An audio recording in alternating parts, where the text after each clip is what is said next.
Chapter 686. Report the situation to the Joint Command Center. Lu Qing turned his head and looked at Shadow Hunter Chang'an. The corroded parts of his body were starting to scab, and the pain was still lingering. The purple flames gradually extinguished, revealing his upper body that contained terrifying power. He took a deep breath and resisted the urge to grimace. He was puzzled by the development of the situation. The physical invulnerability expert just now should belong to the branch of the Witch King. In a situation where he was restrained by himself, it shouldn't be a problem for him to make the decision to escape. But in the end, he first damaged his body and risked his life, then used a curse that would take him down with him. It didn't make sense. Normally speaking, in a hopeless situation where both parties didn't have a deep hatred for each other, shouldn't surrendering be the natural choice? Wouldn't it be better to preserve his useful body and wait for hope to appear? For a physical invulnerability expert, he would be valued no matter which force he joined. Of course, there would be some control measures, just like number 16 and number 17. This was already a very bad ending. The branch of the Witch King that he belonged to would pay a sufficient price to exchange him back. After all, it was very difficult to nurture a physical invulnerability expert. You had to look at the sky. With such a backup plan, why would the other party sacrifice himself? Could it be that the secret he was involved in was more important than his life? It was because of his misjudgment of the enemy's attitude that Lu Qing was almost invaded by the goo worm and suffered serious injuries. That was why he resisted the curse that would take him down with him. If his realm and strength were slightly lower, it would be questionable whether he would still be standing in one piece. Yes. Hearing Lu Qing's order, Chang'an hurriedly answered. Unknowingly, his tone was subconsciously filled with respect and fear. He retracted his gaze, took out his satellite phone, and started to contact the command center. Not far away, Smith stared blankly at the puddle of flesh and blood. Then he shifted his gaze to Lu Qing. He felt that Lu Qing hadn't changed much from the first time he saw him. The only difference was that he looked more mature and reserved. However, the terror-grade corpse in front of him silently contradicted his senses. Every time they met, his strength would increase tremendously. It was as if there was no limit or delay. Even when he came to Connecticut once a month, it was the same, just not as exaggerated. But now, he had grown into an expert that Smith looked up to, a terrifying figure who could kill a terror-grade expert alone. Was this the path of strength displayed by the best fighting prodigies? Like the Dragon King and the Warrior Sage in China, or the Saint and the Hand of Order in the Big Apple? Living in the information age, it was not that Smith had never seen the top experts, but that was all through the screen. He could not personally experience the horror of the qualitative changes that happened every once in a while. Now he understood. This was a growth rate that made people despair and lose their confidence. At the same time, he came to a deeper realization. The other party was really a troublemaker, the source of accidents. Stay away from the building and be safe. At this moment, the voice of the higher-ups of the Joint Command Headquarters came from Chang'an's satellite phone. Did you identify that physical invulnerability expert? I've taken a picture, and will send it back for comparison soon. It's suspected to be Talon from the branch of the Witch King. Chang'an often came to the war-torn zones to carry out missions, so he was no stranger to the famous masters in this area. Very good. Where are Ta Gu and his trusted subordinates? Was there a solution? Are there any survivors? All dead, except for Ta Gu. The rest were killed by the suspected physical invulnerability expert, probably to silence them, Chang'an answered honestly. Silence? This is a little strange. The higher-ups pondered for a moment before asking, did that physical invulnerability expert leave behind any clues? No. Chang'an glanced at the pile of flesh and blood and added in a low voice, he's already dead. There was silence on the other end, and even the sound of breathing seemed to have disappeared. After a long while, Chang'an heard a slightly anxious new question. How did he die? By. Chang'an swallowed his saliva and said, killed by Mr. Liu, in the Joint Command Headquarters. The gathered higher-ups were once again at a loss for words. Oh my God! A few seconds later, a brown-haired man exclaimed. If it was Talon, he would indeed be countered by Liu, said a blue-eyed woman in a dark green military uniform. Even so, It's very, very difficult to kill a terror-grade expert. The brown-haired man shrugged and spread his hands. The higher-ups sent by China looked at each other, unsure if they should join the discussion or be more reserved. Would it be immodest of us to express our admiration and praise from the bottom of our hearts? Just as they were hesitating, the blue-eyed woman suddenly gasped. The previous time the commenter came to the war-torn zones, 2 terror-grade experts, number 16 and number 18, also died. She had participated in the follow-up negotiations and understood the situation well. The brown-haired man rolled his eyes and blurted out, "Last time, when he came to Nile, even more terror-grade experts died. Among them, the deaths of the Dark Knight Bat and the Mummy are suspected to be related to him. Now was also considered a war-torn zone back then." One of the higher-ups couldn't help but add, "All 3 times he came to the war-torn zones, all 3 times involved the death of terror-grade experts, without exception." The blue-eyed woman's voice grew softer, and there was a hint of fear in her voice. Could he really be a human-shaped catastrophe that targets terror-grade experts? The brown-haired man muttered to himself, "We have to restrict him from coming here in the future. Is it really okay to discuss this in front of us? Besides, all of you are only at the inhuman stage or below. There's no need to worry." The higher-ups of China looked at each other and didn't interrupt. They calmed down and quickly ordered Chang'an to collect the corpses of suspected Tashilans and other valuable items and return to the command center as soon as possible. He was also to keep it a secret. If there was a leak, he would be court-martialed. Chang'an hung up the phone and passed the order to the others. Dwayne frowned. He did not hide his doubts and asked, "What's the matter? Why did he commit suicide? Why didn't he surrender?" In his opinion, sacrificing one's life to curse Lu Cheng was equivalent to suicide. Maybe he's a physical invulnerability expert with ideals and uncompromising perseverance. Jian replied half-jokingly and half-seriously. There were indeed such physical invulnerability experts, but they were all people with strong wills. Maybe he hates being controlled, or maybe it's related to curses. He should belong to the branch of the Witch King. If there's a big secret behind him, he might hand over something important to him. Once he surrenders, he will be cursed from afar. Chang'an made a deduction based on what he had seen and heard over the years. Possible. Lu Qing nodded slowly. Let's return as soon as possible. The follow-up investigation wasn't within the scope of his mission. There were plenty of professionals in the military. As for assigning a new mission, that would have to wait until he had some clues about the secret. It seemed like it would be difficult to come up with a direction for the time being. So, I have to go home for the holidays and Connecticut for the new year. Outside the forest, in a camouflaged armored vehicle, a middle-aged man with grayish-white eyes, who seemed to be blind, leaned against the back of a chair and looked outside. He wore a black short-sleeved shirt, which was very characteristic of the war-torn zones. His hair was combed neatly, and his face had a hint of green. He was the current generation's Witch King, Ruoxine. The mission this time was only to rescue Tagu. The Witch King lineage was the best choice, and they didn't reject it. However, Ruoxine didn't appear personally, and was only there to provide support. If the matter was exposed, Talon's personal actions and the Witch King lineage's involvement were 2 completely different concepts. The other party wouldn't pay the same amount of attention. At this moment, there was a sudden cracking sound. A puppet placed on the platform in front of Ruoxine collapsed and broke into pieces. It originally had many dark red patterns, and its face was similar to Talon's. Especially its eyes, they were vivid and seemed to have a life of their own. Voodoo marionette. It was the foundation of the Witch King's practice of curses. When it was fully mastered, it would become the most important and fatal thing in itself. If it was mastered by a master who was also skilled in curses, it would be at the mercy of others. Talon is dead.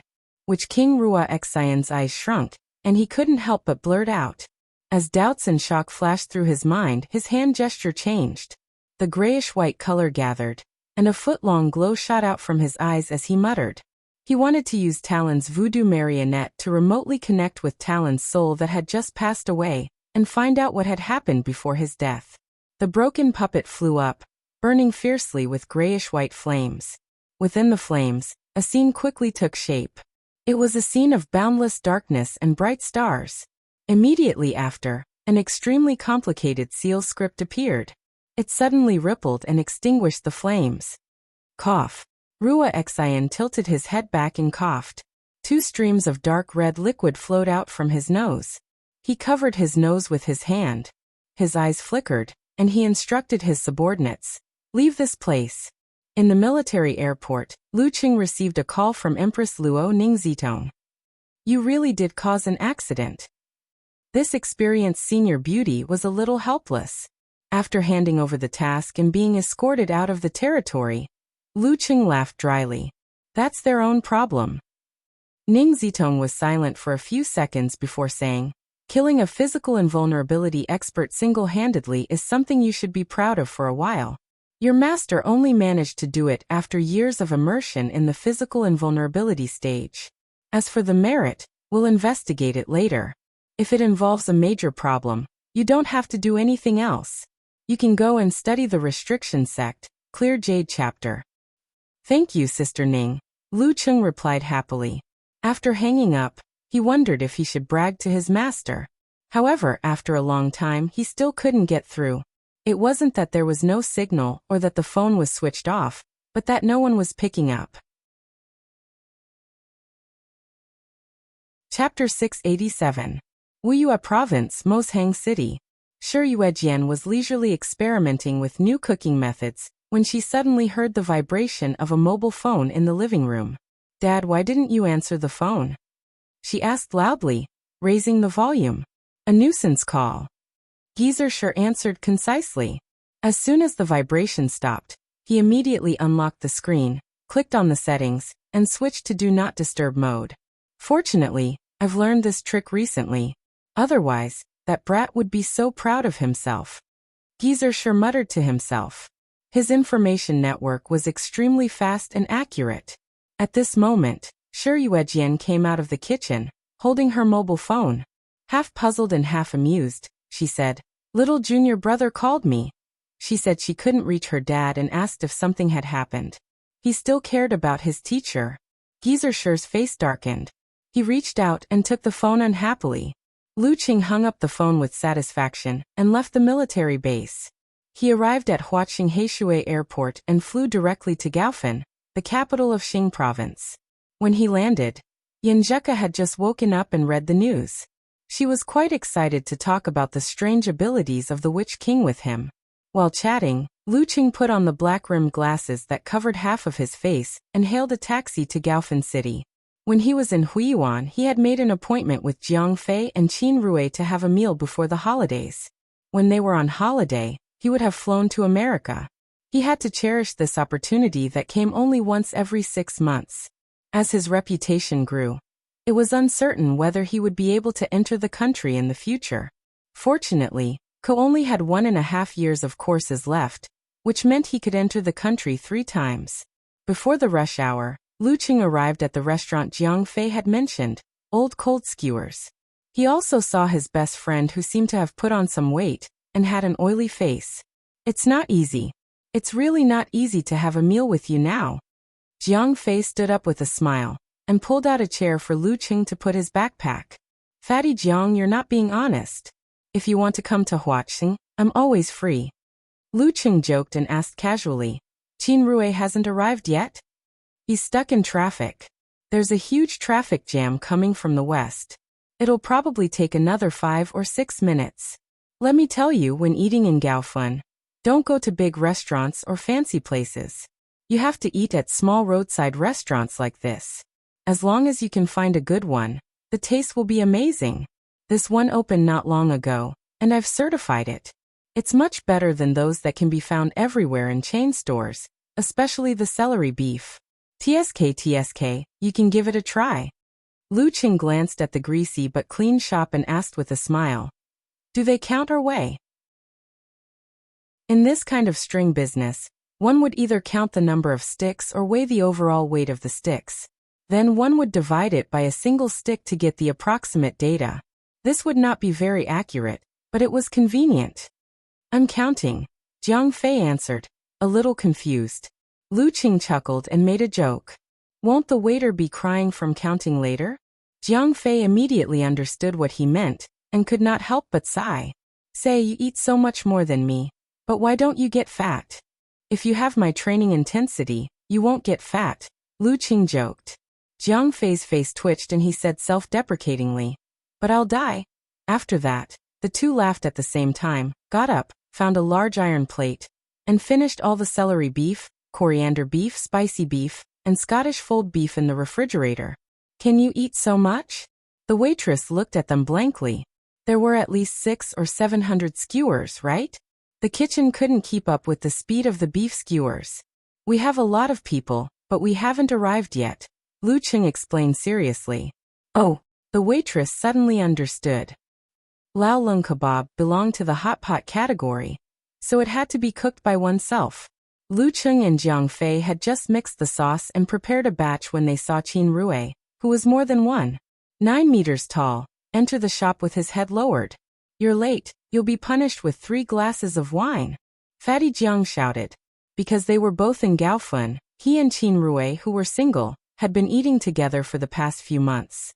They were much closer than before. I'll replace the wine with tea? Qin Rue pulled over a chair and asked.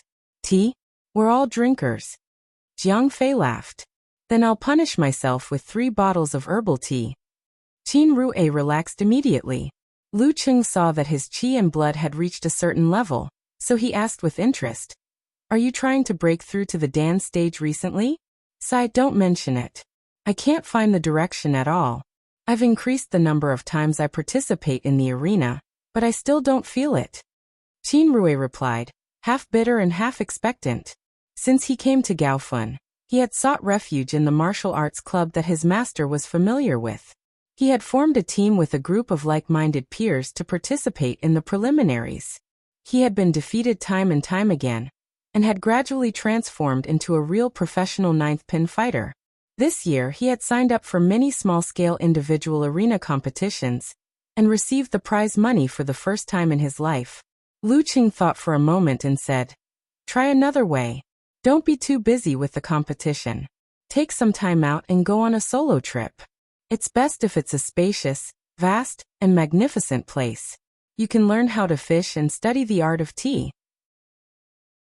In short, find something else to do and experience a different life. This will help you tap into the strength in the depths of your heart, the strength that supports you to move forward. If you feel it, grasp it and design a certain way to polish your will.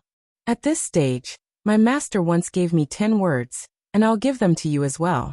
Human body Big Dan, bright and round. Well, I'll try it later.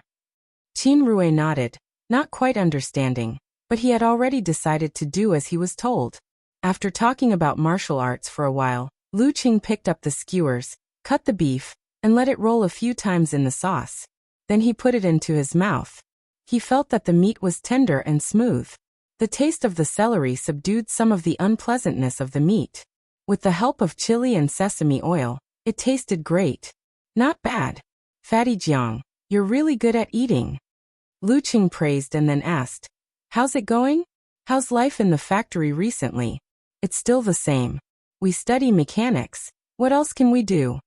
Jiang Fei suddenly said indignantly, I originally thought that I could meet girls working in the factory, but it turns out that most of the people in this company are men. I feel like I'll always be single. I think I'll always be lonely for the rest of my life. Qin Rue helped him to match the music. Don't worry, in a few years, your parents will arrange blind dates for you. Lu Qing didn't know if he was comforting him or provoking him. And even if there are girls working in the factory, I don't think you'll like them.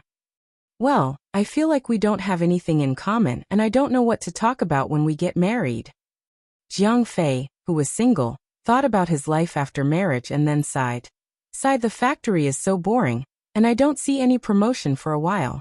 A few of my batch have already left, and my master keeps praising me, saying that I'm steady, not impetuous, and can calm down to do things. In fact, I'm often troubled, thinking about whether to take the postgraduate entrance exam or start a business, but I forget about it in a second. Ever since we met, I've always admired you for that. You have a good attitude and don't remember your troubles, said Lu Qing sincerely. When you've decided on a direction to strive for, if there's anything you need help with, feel free to look for me. This was also the main reason why his friendship with Fatty Jiang could last so long, and not fade away slowly. Some people can be friends for life, while others can only be friends for a period of time. Jiang Fei's eyes lit up. That's great. I'll remember what you said. Lu Qing laughed and teased. Fatty Jiang, I'm just being polite. Why are you so impolite? Hee hee, thick-skinned people live better lives. Jiang Fei laughed proudly. As he ate, Qin Rui remembered something and said with a smile, Cheng, every holiday outside your neighborhood almost becomes an acrobatic performance ground. Why? Lu Qing was confused. Every holiday, many parents bring their children who have just started practicing martial arts to train and perform stunts outside your neighborhood. They wonder if a physical invulnerability mighty one will coincidentally come home and see their child's potential and take him in as a disciple, explained Qin Rui without much literary talent. Lu Qing couldn't help but laugh. Aren't they thinking too much? Everyone in the neighborhood knew where his neighborhood was, so it couldn't be hidden. However, with the government and the military taking care of it in the open and in the dark, it wasn't to the extent of disturbing his parents' daily lives. I've heard about this too. I was just passing by last time. Cheng, let me tell you, I even saw a monkey performer. I don't know if he saw the crowd and decided to perform to earn money, or if he wanted you to take his monkey in as a disciple, said Jiang Fei with a laugh. Lu Cheng was amused. I can try to teach it about cultivation. Ever since he had advanced to physical invulnerability, he was always free at home, not on holidays. After chatting for a while on this topic, Qin Rui asked curiously, Cheng, you haven't participated in the recent title matches. Are you conserving your energy and preparing to shock the world? Not exactly shocking the world, but I've participated in key events. After the new year, my goal is to do well in the top professional competitions, and try for the Battle of Warrior Sage in May and the Battle of the Kings in December. Let's see how far I can go. As for the other title matches, I might give up or just familiarize myself with my opponents and practice my moves, answered Lu Cheng as he pondered. In May, I'll have been at physical invulnerability for almost a year. In December, I'll be at least a year and a half. Then I wish you a better ranking. Jiang Fei and Qin Rui picked up their drinks. The next day, Lu Qing bade them farewell and boarded the high-speed train back to Xiushan. Outside the window, dark clouds covered the sky. The weather was terrible. When he arrived at his hometown and walked out of the high-speed train station, he saw snowflakes fluttering in the air. Since Lu Qing was born, it had only snowed 3 times in Xiushan. This was the 4th. Timely snow promises a bountiful year, exclaimed Lu Qing with a smile. Chapter 688. No one came to pick him up after he exited the high-speed rail station. Lu Qing disguised himself and hailed a black cab. He negotiated the price from 30 to 15 with a disdainful attitude. It had nothing to do with money. He just didn't want to be fooled by the driver. If he wasn't in a good mood, he would have crushed the road with his feet. Lu Qing arrived home without a word. He put down his backpack, hailed a cab, and went straight to Xiushan City Hotel. Today was Lu Yanwei's wedding day. He had planned to come back early to observe the wedding preparations and gain some experience. However, he was delayed by a temporary task, and could only attend the main event. At the entrance of the luxurious city hotel, there was a huge picture of Lu Yanwei and his bride Tang Ning. There were balloons, flowers, and other decorations. It was a joyous occasion. Her face is still so round. Lu Qing chuckled and took out the red envelope he had prepared in advance. To the left of the entrance was the place to sign in and receive cash gifts. Lu Yanwei and his wife stood there, welcoming guests with a smile. You're back? As a relative, Lu Yanwei recognized him immediately even though Lu Qing was wearing black-rimmed glasses and a baseball cap that covered half of his face. He hesitated but didn't show it. Of course. Lu Qing chuckled and handed the red envelope to his cousin. He looked around and said, Let's talk about it later. There are quite a lot of guests. He turned to look at Tongning and called out with a smile, Hello Tongning. Hello sister-in-law. Tang Ning was a pretty girl from a humble family. She looked a little strange with the heavy makeup on her wedding day. She and Lu Yanwei were online dating. They dated for a long time, and spent some time together in real life before they got married. She responded to Lu Cheng's greeting with a smile. When he entered the banquet hall, she came back to her senses. She opened her eyes wide and approached Lu Yanwei. She whispered in his ear, "Your younger brother? The famous younger brother?" "Yeah." Lu Yanwei smiled and nodded proudly. He squeezed the red envelope and found that it was so thin that he couldn't feel anything. He opened it curiously and saw only a piece of paper. He took it out and scanned it. It was a check. At this moment, he suddenly remembered the joke that Lu Qing had made in the family group chat. "Then I'll close my eyes and press 0. It's fate to write more or less. It's true." Lu Yanwei was both amused and dumbfounded. Stepping into the banquet hall, Lu Qing looked around and sensed his surroundings. In an instant he found his parents. They were helping to greet some familiar guests, such as his ex-neighbor, Zhao Zijuan, who was already a director. "His daughter and my brother went on a blind date. Wouldn't it be awkward for her to come to his wedding?" Lu Qing complained in his heart. He leaned over and said in a low voice, "Dad, Mom, Uncle Zhao, Auntie Huang." Qi Fang glared at him. "Why didn't you come back last night? We have to hurry. All kinds of things happen when you're out there." Zhao Zijuan chimed in and responded to Lu Cheng's greeting in a slightly restrained manner. When he first approached Lu Jisheng and his wife, he thought that his son was acquainted with Director Xing and had a good relationship with him. Furthermore, his son had potential, background, and a bright future. Who would have thought that in just a few short years, he would have a bright future, let alone a Xioshan prefecture-level city police chief? His status and identity no longer needed others to set him off. Thinking back, it was like a dream. "Yeah, I haven't seen Fatty Jiang and Jiang Fei in a long time." Lu Qing smiled. After a few words of greeting, Zhao Zijuan said goodbye and returned to his seat.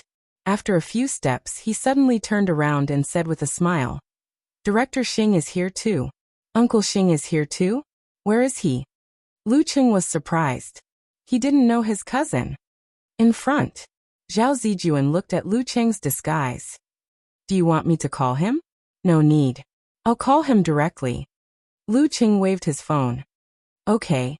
Then we'll wait for the wedding to start." Zhao Zijuan and Huang Kun returned to their seats reluctantly. Lu Qing dialed the number and walked out of the banquet hall to a secluded lounge. After a few minutes, he heard Xing Chengwu's hearty laughter. "You just came back?" "Yeah, I just put my luggage down and came back. I didn't expect to see you here." Lu Qing greeted him with a smile. Xing Chengwu laughed and said, "I'm familiar with your brother. He has been following Erzi for 2 years, and is familiar with the land in Xioshan. Some of the higher-ups didn't come because of their status, but they all sent gifts. TSK, he had made a name for himself. Even if he didn't follow Erzi, with such connections, he could do anything in Xioshan as long as he didn't break the law." Lu Qing was surprised and happy at the same time. He joked, "Uncle Xing as the police chief, it's enough." Xing Chengwu replaced the retired director a month ago and officially took charge of the Xioshan police system. "Are you making fun of your Uncle Xing?" Xing Chengwu stared at him deliberately. "I'm the director and most of the people give you face. I didn't mention anything." Lu Qing spread his hands and smiled. He asked, "I heard that Sister Jingjing took the initiative to practice and won't be back until Chinese New Year?" As for where he heard it from, of course it was his classmate Ke. She has the guidance of a physical invulnerability senior, who specializes in illusion-type martial arts. She's making rapid progress. In 1 or 2 years, she might even reach the inhuman level and surpass me, her father. Xing Chengwu's face glowed with pride when he talked about his daughter's growth. "Like father, like daughter," Lu Qing joked. Xing Chengwu chatted happily for a while, then suddenly sighed and said, "She's good at everything now, but she's still not willing to come into contact with men. As parents, we don't ask for much. What we want is for our children to have a companion by their side when they grow up after we pass away. They can talk to each other, and they won't be alone in the house. That's what it means when young couples grow old. Actually, being a bachelor isn't bad. It's more comfortable and relaxing." Lu Cheng's voice gradually became softer and less convincing. Xing Chengwu's eyes were clearly saying that a man with a girlfriend who was about to get married had no right to say such things. Xing Chengwu wiped his hair with his hand that was as thick as a bear's paw and said, "Sai, you don't have to comfort me. Your aunt and I have thought about it. Jingjing hates men. We won't force her. Anyway, it's fine as long as she has a companion. We can also accept girls." Lu Cheng was speechless for a moment. After a long time, he gave a thumbs up and said, "Uncle Xing, you guys are so fashionable." After chatting for a while, Lu Cheng and Xing Chenggu returned to the banquet hall and sat down. Lu Cheng was worried that people would remember his disguise, so he decided to show his real face. After all, the people at the same table were his grandparents, aunts and cousins. But even so, as soon as he sat down, he felt many gazes on him. Some were excited, some were curious, and some were pointing at him and discussing animatedly. "Brother Lu Cheng, I finally understand what it means to be a public figure," Qi Yunfei, who was studying in university, said with a smile.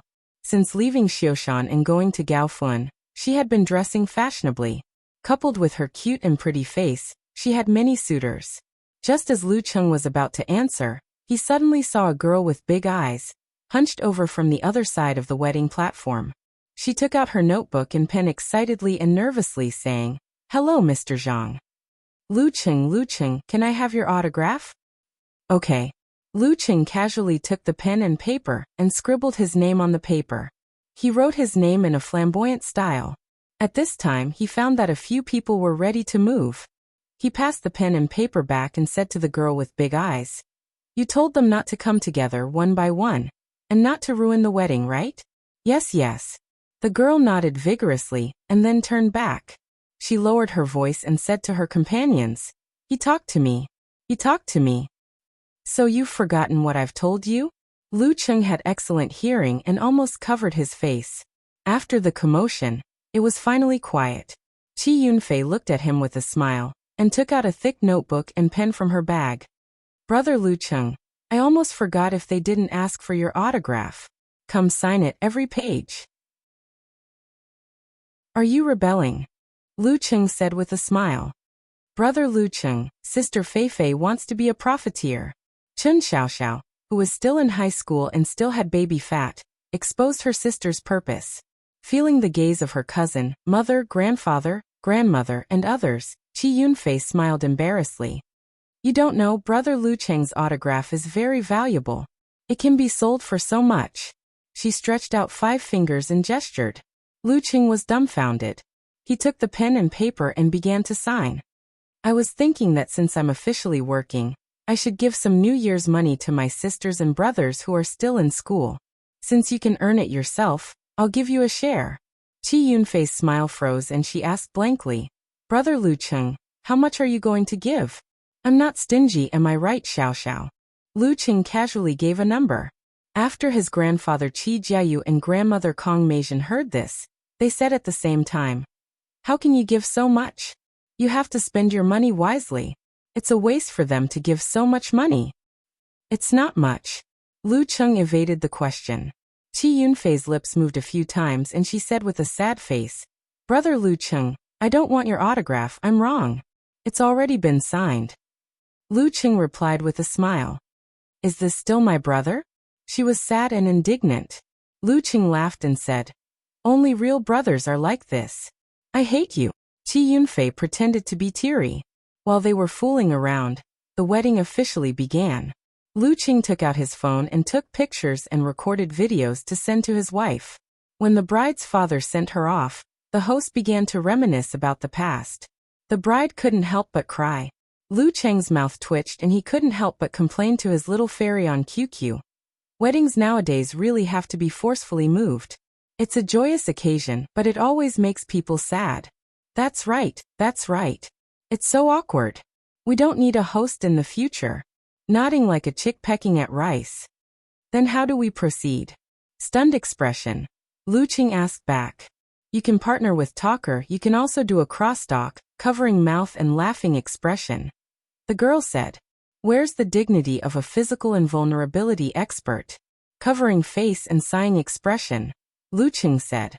The rest of the wedding process went smoothly. For the next half a month, Lu Qing stayed at home with his parents except for a few days in Ningxue.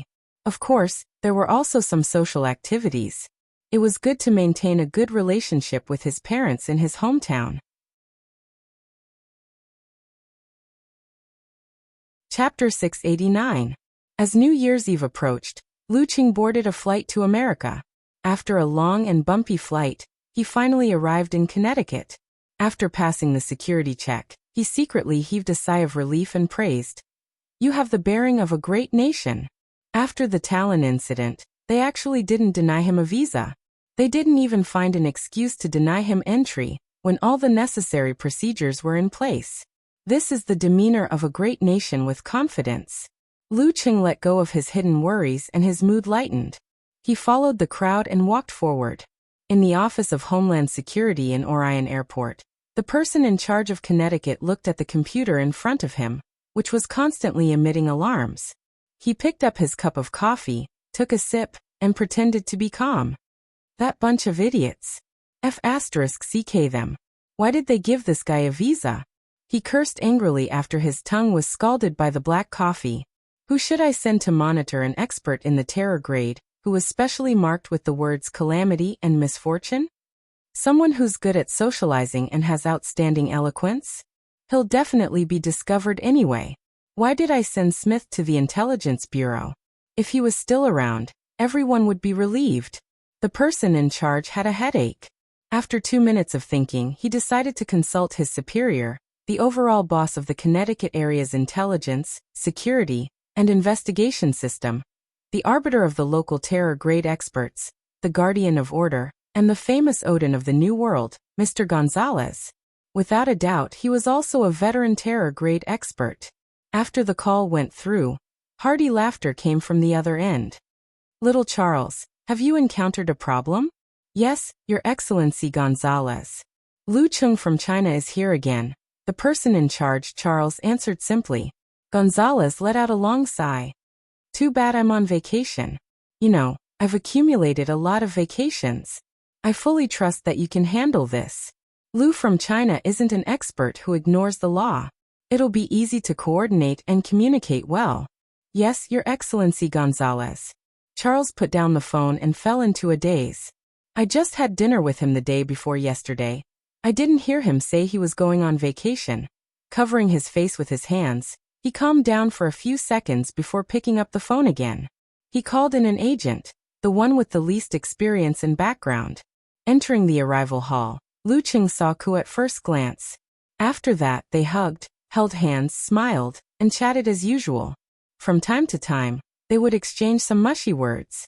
It was only when they got into Du Yan's car that they restrained themselves. After successfully arriving at Yenjika's residence in the North District of Connecticut, Lu Qing held her hand and excitedly walked to the front of the house. He opened the door by himself. At this time, Yenjika rolled her eyes and suddenly said, "Oh, I forgot to tell you something." "What?" Lu Qing heard the sound of the door unlocking and pushed the door open with a smile. "My parents said they haven't spent the new year with me for years, so they flew here yesterday to give me a surprise." Yenjika pursed her lips, feeling both helpless and amused. At the same time, the door opened. Empress Dowager Ji Mingyu, who was helping to clear the table, and Yen Kai, who was busy in the kitchen, came into view. Surprise. The corner of Lu Cheng's mouth twitched. He quickly put on a smile and shouted, "Auntie, Uncle. Lu, you're here. It's almost time for dinner. Go put your luggage down." Ji Mingyu smiled calmly. Yen Kai also turned his body, looked over, and nodded in greeting. At this time, Yenjika leaned over and whispered in his ear, "I've prepared a new room for you on the second floor." "This?" Lu Qing turned his head and looked at his wife. He smiled and said, "This is pretty good." A week passed quickly. Lu Qing boarded the flight to Wuyue province. Recalling the festive atmosphere and daily life of the past few days, he couldn't help but laugh and shake his head. Sometimes sneaking around is also a form of pleasure. But I can only stay for a few days. It'll be over before I know it. The next time will be in October. In between, he could only rely on Ku to return home during spring break and summer break. He came in a hurry and left in a hurry. Holding his phone, Lu Qing looked out the window and watched the flight leave the ground. At this moment, other than Yenjika, who was reluctant to part, many of the big shots in Connecticut felt much more relaxed. Gonzalez ended his holiday immediately and bid farewell to the beach filled with sunshine and beauties. After staying with his master for a few days, Lu Qing returned home for the 15th. Putting away his lazy and idle feelings, he embarked on the journey of the new year energetically. On the day he returned to Huaqing, he didn't rest and went straight to the Longhu Club. With the help of the volcano laboratory, he tried out the new idea that came to him in the past month. As the boss, and with his little fairy's instructions, he gave his assistant, Amen, and driver, Zhao Zhenhua, a big red packet each. In local terms, it was called profit. After training and showering, Lu Qing dried his hair. He asked Amen to ask if Empress Lua was in the office. After getting an affirmative answer, he went straight and knocked on the door. Sister Ning, Happy New Year. He pushed the door open and cupped his hands with a smile. Ning Zitong was dressed in bright red but didn't look gaudy at all. Instead, it made her seem a few years younger. You don't have to be so formal. Didn't we just call to wish each other a Happy New Year? Ning Zitong fiddled with her bracelet and leaned back with a smile. Tell me, what do you want to ask? I'm considered proficient in the fire sect, but I can't fall behind in the ice sect. I wonder if the military has a place like the polar laboratory nearby. I can't possibly fly to Moshang twice a week, right? Lu Qing went straight to the point. There is. It's about a 2-hour drive. Ning Zitong smiled. You can look for your master for this. Why ask me? There's no need to trouble two people with the same problem. Lu Qing answered in a good mood after solving the problem. Ning Zitong pondered for a while and said, although the follow-up investigation on the Talon incident hasn't yielded any results yet, from the reaction of the Witch King, Ruoxin, to disappear without a trace, it's not a small matter. The military and America are preparing to work together to reconfirm the direction and expand the scope of the investigation. You've contributed quite a bit. After some discussion, we've decided to let you comprehend the Restriction Sect's Clear Jade chapter in advance. Wouldn't that make it seem too official? Lu Qing wasn't mentally prepared at all. He blurted out in surprise. Just by looking at it now, I don't think my merits are enough, right? You can't just look at yourself. Ning Zitong laughed. Actually, this is to compensate your master. Back then, he refused to become a real member of the military or join the Longhu Club. That's why he couldn't practice the Restriction Sect divine arts. If we're just going by merits, he's more than enough to satisfy you 800 times. Since he's a stubborn master, I'll let his disciple take advantage of him. Lu Qing was stunned for a few seconds. Half surprised and half confused, he said, judging from my master's appearance, he seems to be very interested in the Restriction Sect divine arts. He can actually resist the temptation? And from what he said to me, he doesn't seem to have any old-fashioned sect ideology. Master doesn't seem very reliable usually. Who would have thought that he's the kind of elder who knows what to do and what not to do? Ah, Gizershur, who was far away in Moshang, sneezed and muttered. Who's scolding me? Ning Zitong heard Lu Cheng's words and shook her head with a smile. That was before he was seriously injured. After his injury, he's gotten over many things. Besides, in the words of you youngsters, he's just a mouth cannon. Lu Qing didn't know how to respond to his master's teasing, so he could only reply with a smile. All right, get ready. You'll go to the capital in 2 days to comprehend. Ning Zitong explained with a smile. The item isn't with us. Elder Mei is looking after it. At this point she sighed and said, I hope you can gain something. We might not be counting on the Dragon King for the opening match of this year's professional tournament. Is the Dragon King injured? Lu Qing guessed. During the Spring Festival, the Dragon King had accepted the Warrior Sage's challenge for the Grandmaster title. After 3 tough battles, he had lost. At that time, Lu Qing had thought that he might have fought too hard and gotten injured. A little, but it's not serious. But it's going to be the finals of the Supreme Class battle soon. Given the Dragon King's ambition, he definitely won't give up. When the time comes, his injuries will most likely worsen. Seriously, the finals of the Grandmaster and Supreme Class battle are arranged too close together.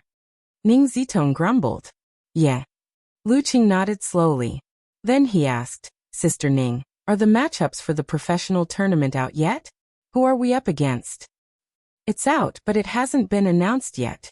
Ning Zitong rubbed her forehead and said, In 2 weeks, as the defending champion of the world #1, we will accept the challenge from the Guanwei League on our home ground. God-slaying saber Lu Yongyuan. That was the first name that came to Lu Cheng's mind when he heard the Guanwei League. Without the Dragon King, the club would probably be at a disadvantage. Seeing that Lu Cheng was silent, Ning Zitong chuckled. Don't be too nervous. Lu Yongyuan is from the same generation as me. I don't think I'll lose to him. As for the others, do you know? They have a new physical invulnerability expert. Who is it? I haven't heard of anyone advancing recently. Lu Qing was confused. Not from China. She's from Japan. You know her, Kaori Karasawa, Ning Zitong said with a smile. You can invite a foreign mighty one? Lu Qing asked in surprise. I met her in Huaqing because of this. I thought she was going to fulfill her promise and challenge the priest. I even reminded that unreliable guy not to miss out on the peach blossom, just because he was in a daze. There's no rule against it. It's just that as a special guest, Kaori Karasawa can't practice the martial arts of the Guanwei League. She can only fight with money. Yeah, I heard that her idea is to improve more through actual combat, explained Ning Zitong. Then she smiled sweetly and continued. This news has stirred up the media. There will be reports in a few days. I already know quite a few headlines, such as Japan's strongest genius admires Chinese culture, and beaten into submission here to learn. I can imagine the reaction from Japan. Kaori Karasawa must be under a lot of pressure. Lu Cheng's doubts were gone. Leaning back, he smiled and said, It's not bad to have a rematch with her.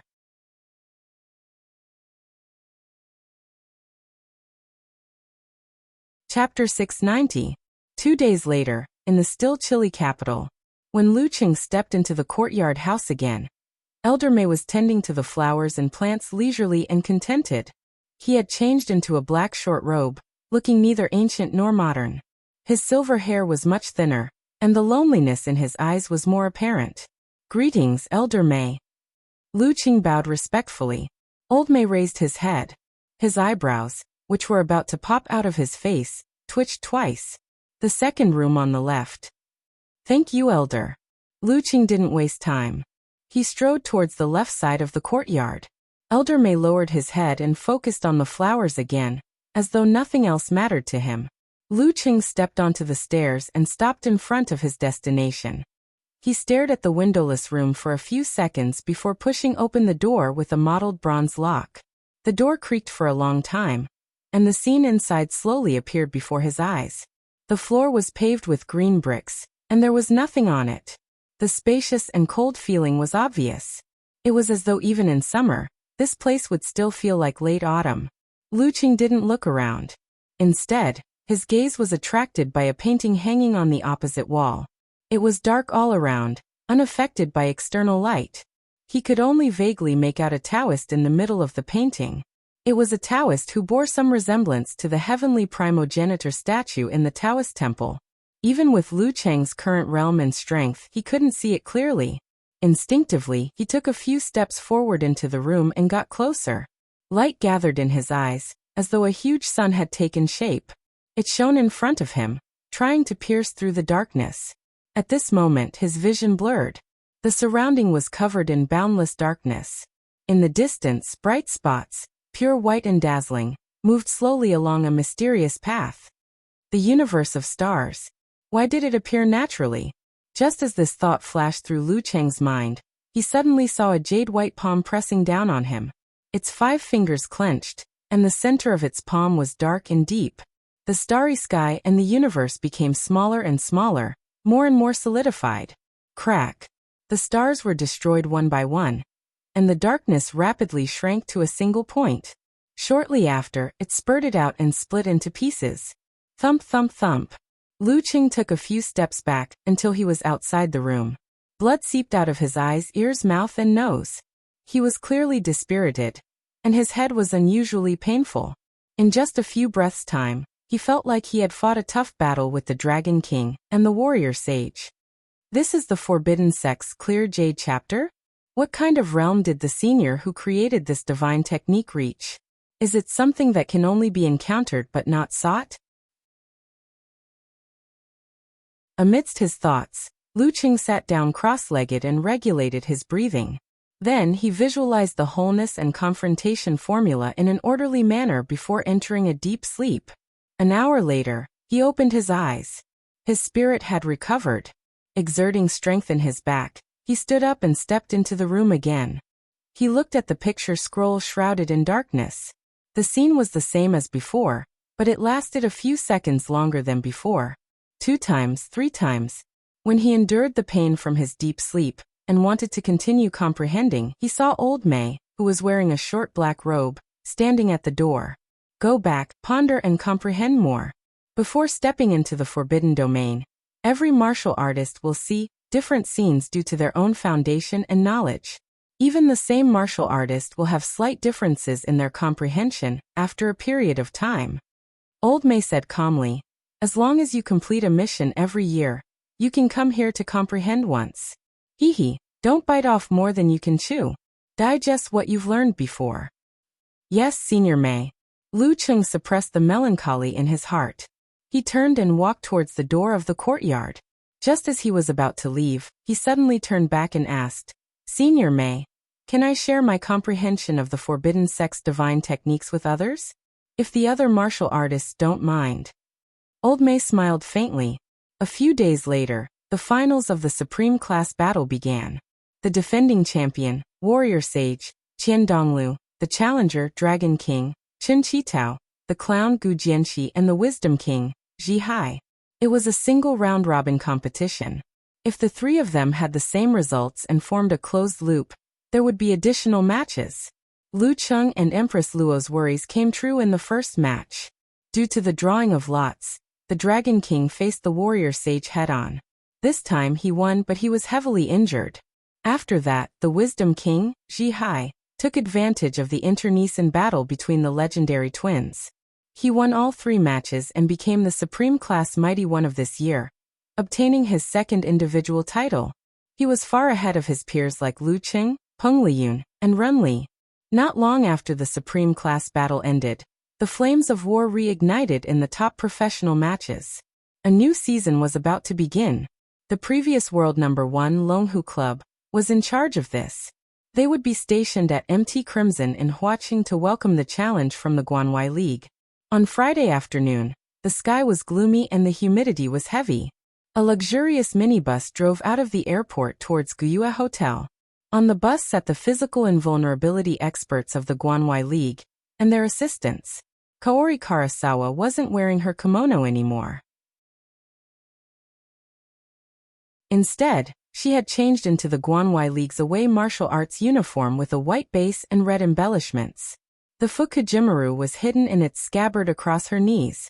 From the corner of her eye, she observed Lu Yongyuan, who was sitting by the window opposite her. His hair was neatly combed back, and he was calmly admiring the scenery outside. The world-renowned god-slaying saber was standing calmly beside him, leaning against the seat. Its dark green scabbard shone faintly. Kaori Karasawa didn't retract her gaze. Instead, she adjusted her sitting posture as though she was imitating him. Just like when she first entered the Shinjai sect, and was accepted as a disciple by her master.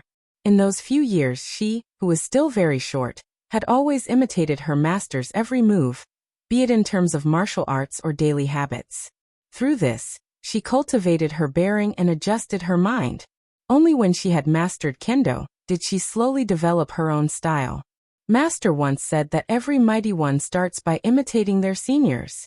Now I'll treat it as me starting anew. I'll start by imitating Senior Lu. He was a grandmaster of saber techniques, and had certain similarities with Japanese kendo. Her master had once visited him in his prime and sparred with him in kendo. He was sincerely convinced by Lu Yongyuan, and believed that the current him was even better than before. It was because of this relationship that she was able to bypass the obstacles and enter the Guanwai League. A mighty one of saber techniques, who could make her master revere him every time he mentioned him, was indeed someone worth imitating. Kaori Karasawa felt that she had once again found the passion she had when she first started practicing kendo. The biggest obstacle now is language. At this moment, the sky darkened even more. The pitter-patter of rain suddenly fell, blurring the car windows. Spring rain.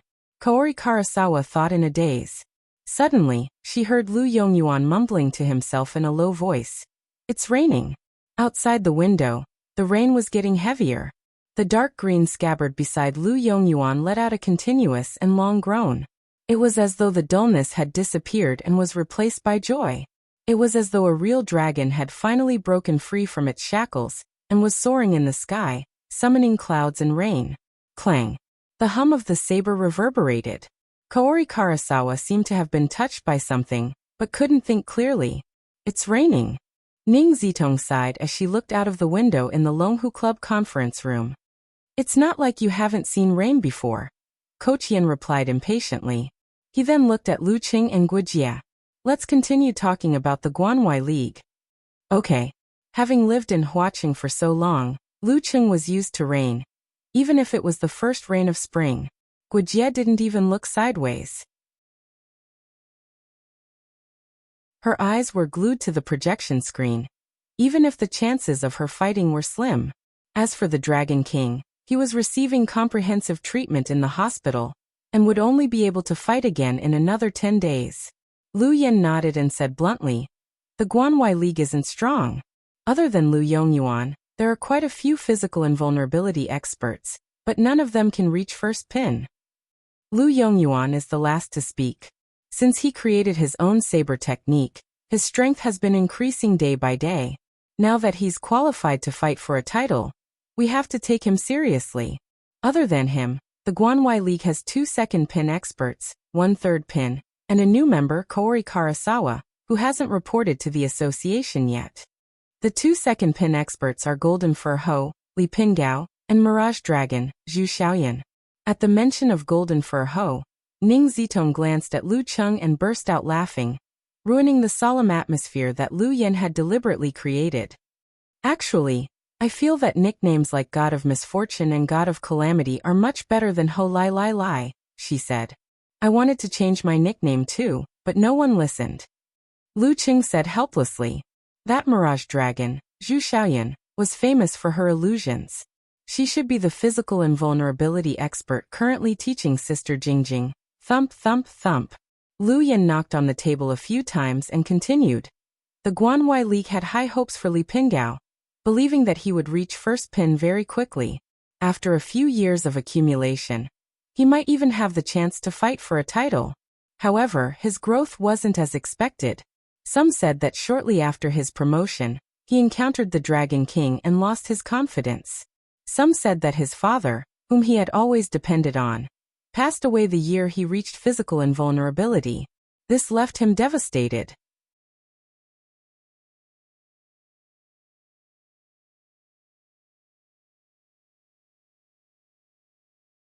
Hearing Ning Zitong mention Zhu Xiaoyan's hobbies, Lu Yan's face darkened. He looked at Lu Cheng and said in a deep voice, her illusions have already reached the level of passing off falsehood as reality, which is a perfect counter to enemy heart-freezing move. However, you still have the ability to predict danger. If you encounter her, your chances of winning are very high. Yeah. Lu Qing nodded solemnly, but in his heart he was wondering with great interest what kind of dark history Zhu Xiaoyan had in her hands. Seeing Lu Cheng's good attitude, Lu Yan nodded in satisfaction. The two of them, together with Lu Yongyuan, were the main force of Guanwai League last year. Third Pin Zhengshi duo was the substitute. If 2 or more of them were injured, the older generation mighty ones would step in. Otherwise, they would pick one of the disciples close to the physical invulnerability stage to experience actual combat. However, they've added Kaori Karasawa from Japan this year. I don't think there will be such a situation.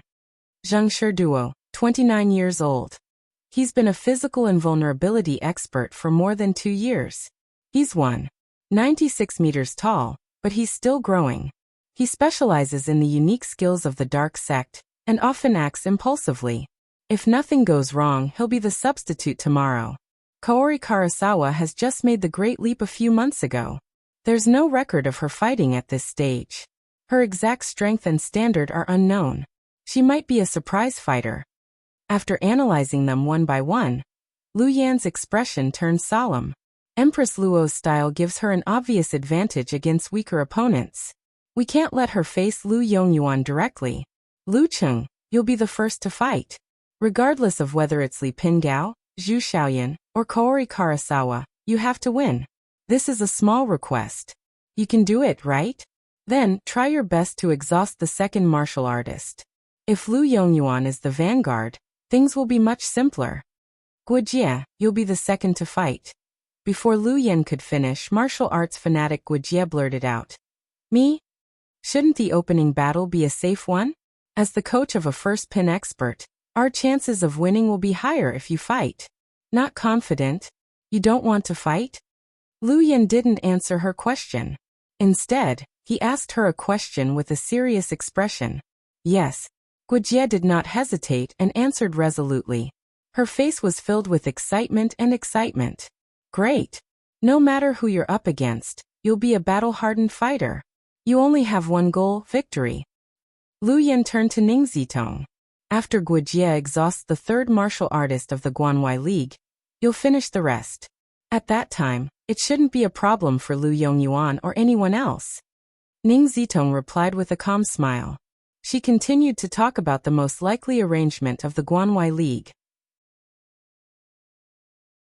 After Lu Cheng and Guojie left, she frowned and looked at Lu Yan.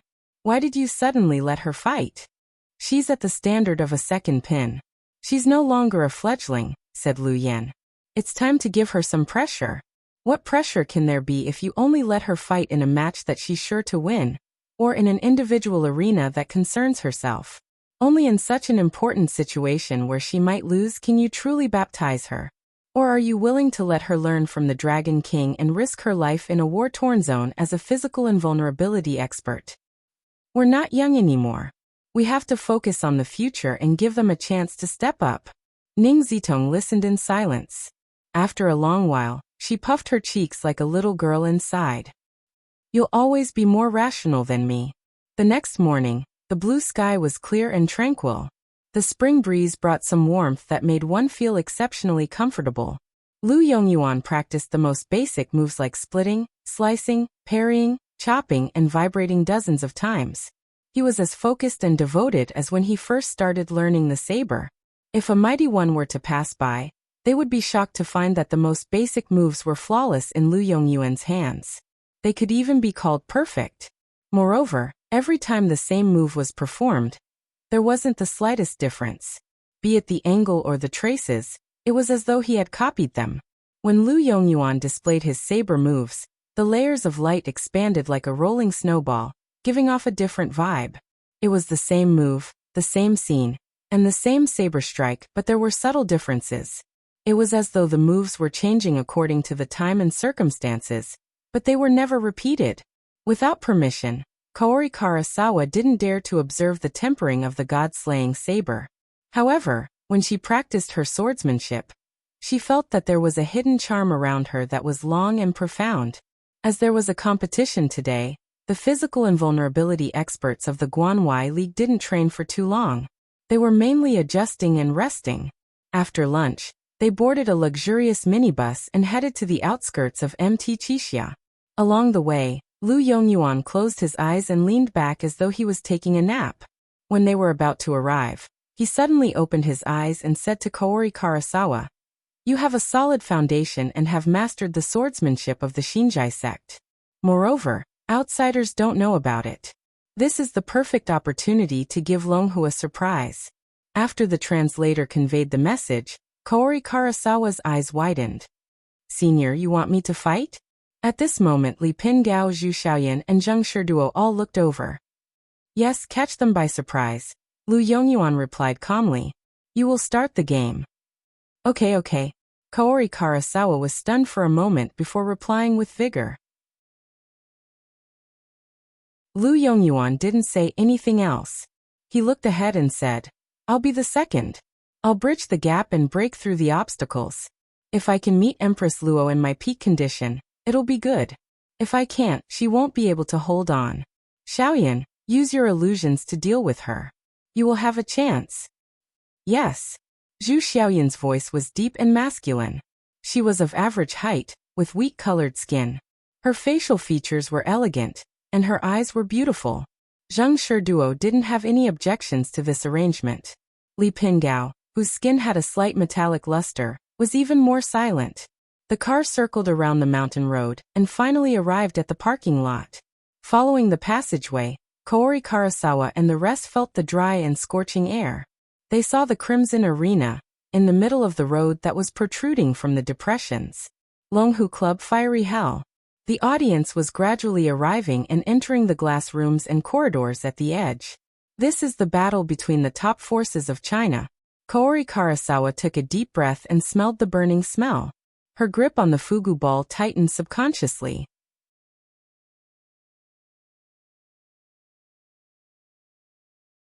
Chapter 692. On the other side of Fiery Hell, far away from the scorching heat of the home team's changing room, Guojie, the martial arts fanatic, sat cross-legged with her palms facing the sky. She maintained a steady rhythm of breathing, long and distant. She didn't care about anything outside of her body. She's a little nervous. Ning Zitong sighed and sent a message to Lu Yan. Lu Yan kept a straight face as he nodded his head ever so slightly and said, "That's a normal reaction." As he spoke, he couldn't help but look at Lu Cheng, who was typing on his phone. As expected of a guy with a few physical invulnerability experts under his belt. He's so calm and collected like us old foxes. Lu Cheng ignored the coach's gaze and sent a message to his wife with a smile. "What should I do? The little newbie of the top class is trembling."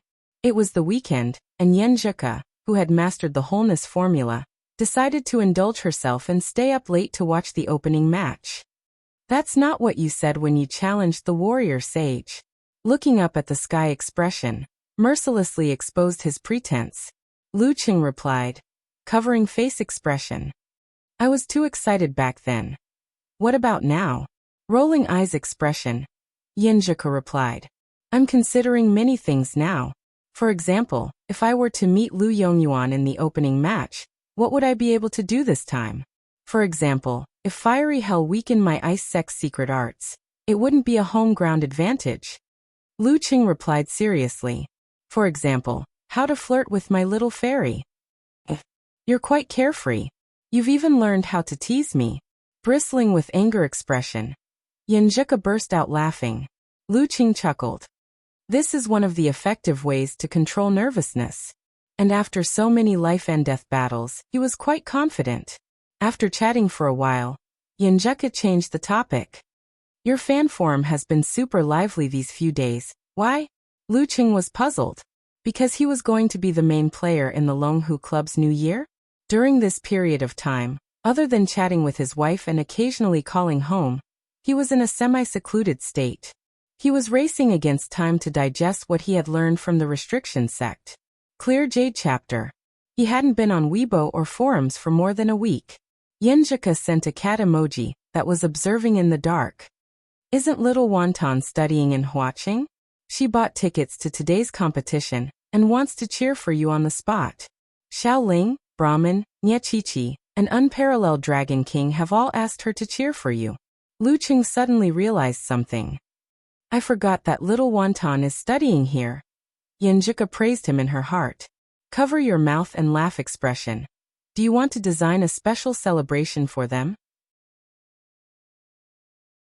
As a mighty one with physical invulnerability, keeping a low profile and paying attention to your image is the way to go, replied Lu Cheng jokingly. "I don't want to talk to you anymore, Uncle Cheng." Yen Zhika replied with an emoji of indifference. Lu Cheng took the opportunity to tease him. Lu Yan couldn't take it anymore. He walked over and said after some deliberation, "Don't worry. It's going to start in about 10 minutes. You're the first one, so it's best to adjust your condition." "I planned to do it when there were only 10 minutes left." Lu Cheng gave a hollow laugh and said, "All right." After answering, he immediately lowered his head and complained tearfully to his wife. "I was despised by the coach. I have to focus on preparing for the competition." Haha, I'll seriously despise you for 5 minutes too, replied Yan Zhika without any sympathy. Keeping his phone, Lu Qing stood up leisurely. First he moved his neck left and right. Then he slowly executed a set of moves. His movements were relaxed and his rhythm was sluggish, like an old man doing morning exercises. However, each of his punches and kicks were full of charm, giving people a continuous and natural feeling of transcendence. After completing a set of moves, Lu Cheng's thoughts settled and his ice heart formed. The qi and blood in his body were like a melting river, flowing gradually and converging into a flood. This kid is a little different after comprehending the Clear Jade chapter. Ning Zitong watched thoughtfully. She sent a telepathic message to Lu Yan and sighed. Lu Yan replied without a change in his expression. Wasn't it the same when we comprehended it back then? At this moment, the cheers outside grew louder. The curtains of the new top-class professional competition were about to be lifted. After a while, Lu Yan looked at Guijia, who had opened her eyes, and Lu Cheng, who had finished adjusting his condition. With his hands behind his back, he walked out of the changing room. Let's go. Unlike usual, this was the opening match. There was a short ceremony between the two fighters. Lu Cheng flicked his navy blue martial arts suit and followed behind Lu Yan to the arena. The ground beneath his feet was erupting with fire. The cheers of Longhu shook the mountain. Looking around, he saw the petite little wonton, wearing a pair of orange-rimmed glasses. She was still in the prime of her youth. When she saw Lu Cheng coming, she waved her hands excitedly, completely forgetting the advice of her channel mates. When Lu Cheng nodded and looked away, little wonton finally remembered the main point. She quickly took out a short navy blue banner from her backpack. Pulling it apart with both hands, she raised it above her head. There was no name on it, only a few big words. We'll be here if you're here. Glancing at it from the corner of his eye, Lu Cheng suddenly remembered the support from last year. When he was at his lowest point, they still stood by him. His heart was instantly filled with warmth. In front of the computer screen, Yin Xiaoling covered her face and sighed. She replied in the live thread. We shouldn't have let little wonton do this. She's too short and not eye-catching enough. Half of it is blocked. Unparalleled Dragon King immediately replied with a funny face. No matter how short she is, she's still a few centimeters taller than you. Who gave you the confidence to say that? In her height. Yan Xiaoling habitually made fun of herself. After the simple ceremony, Lu Yan, Lu Yongyuan, and the rest retreated to their respective changing rooms, leaving only Lu Cheng and Kaori Karasawa in the middle of the arena. Please enlighten me, Lu Kuan. Kaori Karasawa bowed politely. She was very unfamiliar with Hua Nation. After knowing that her opponent was Lu Cheng, she asked the translator to give her the pronunciation of these 5 words. Then, she memorized them and repeated them mechanically. Lu Cheng cupped his hands and replied with a smile. I've been looking forward to a rematch with you. Kaori Karasawa didn't understand. Her eyes widened in confusion. Both parties pulled apart and retreated to their designated spots.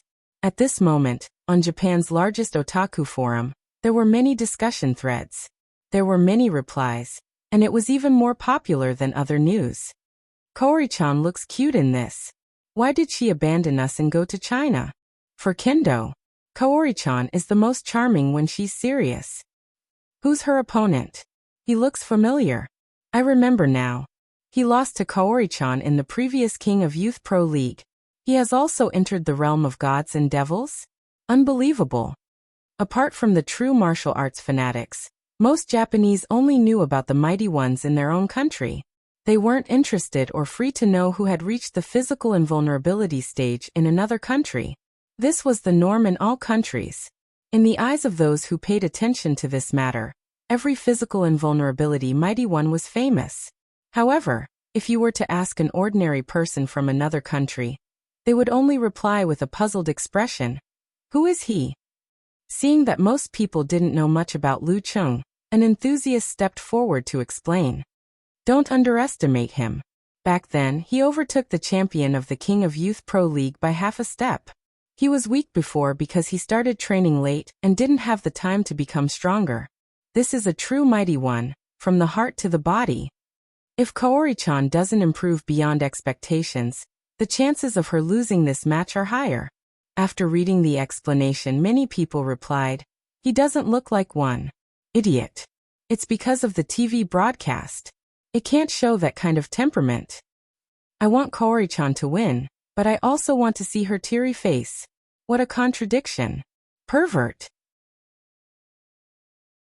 The atmosphere of the forum quickly turned cheerful.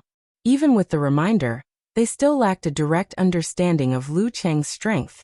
For the two with communication barriers, the 3-minute conversation turned into a pure battle of aura. Kaori Karasawa was calm as she stood amidst the gushing flames. It was as though she was in an ancient meditation hall in the depths of the Hinzai-ryu dojo. The floor beneath her feet was smooth and old. The trees outside the window were overgrown, and the moonlight was cold. There was no one around except for the Buddha statue.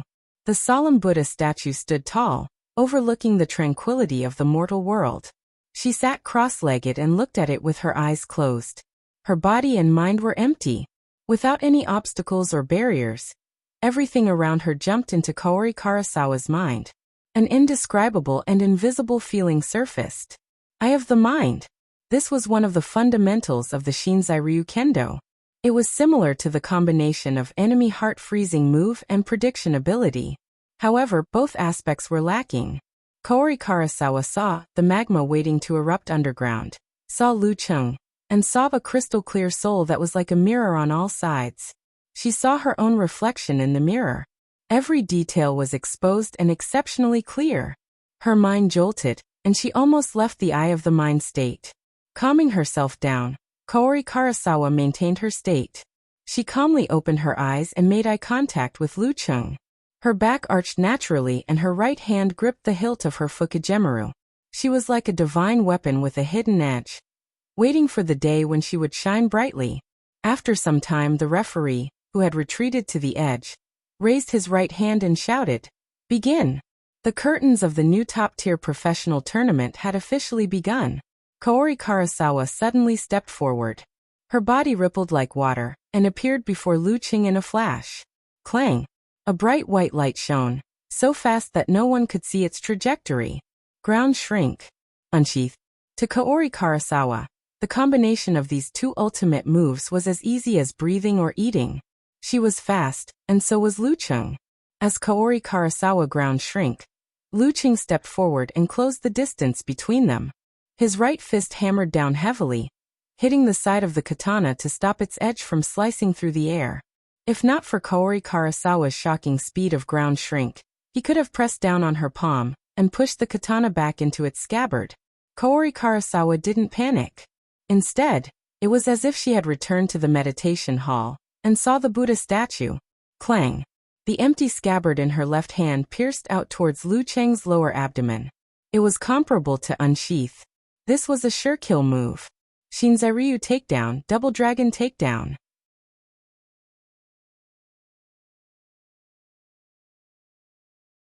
Chapter 693.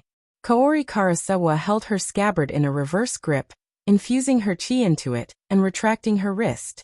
Dragging a trail of dazzling light behind her, she struck her enemy in a half-stabbing, half-head-on fashion.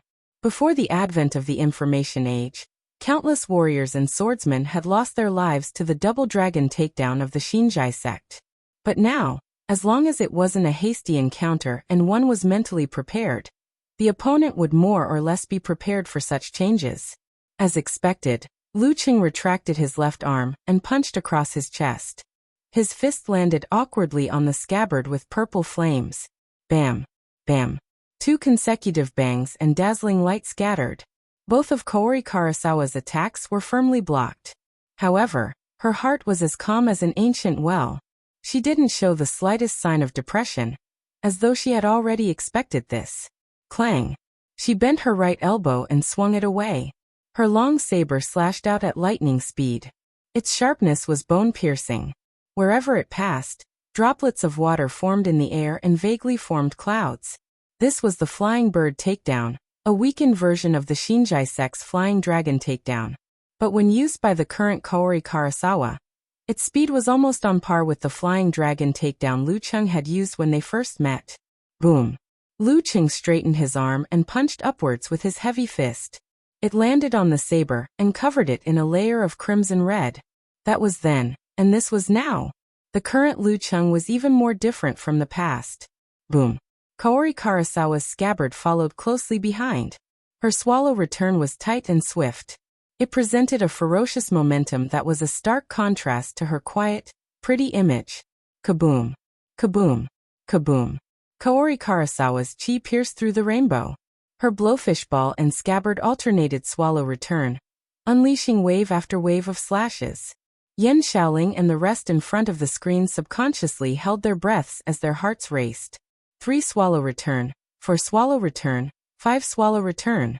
Kaori Karasawa had exceeded her previous limits effortlessly.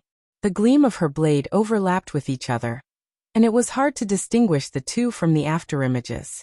The ball of light grew bigger and bigger. Lu Qing raised both of his arms.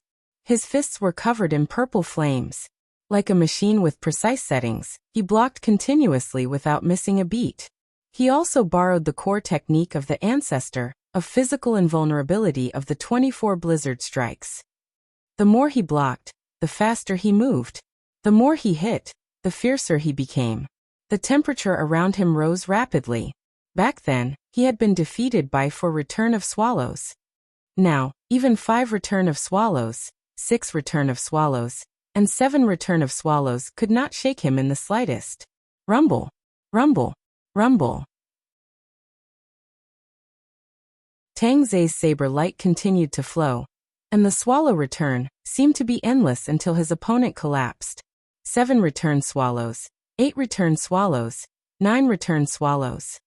Kaori Karasawa's 10th slash suddenly changed direction, her scabbard slashing vertically towards the space between her and Lu Qing. Bang! The airflow spread out instantly, forming a vacuum in the area. With the help of the pressure created by the imbalance, everything in the surroundings was thrown into the vacuum.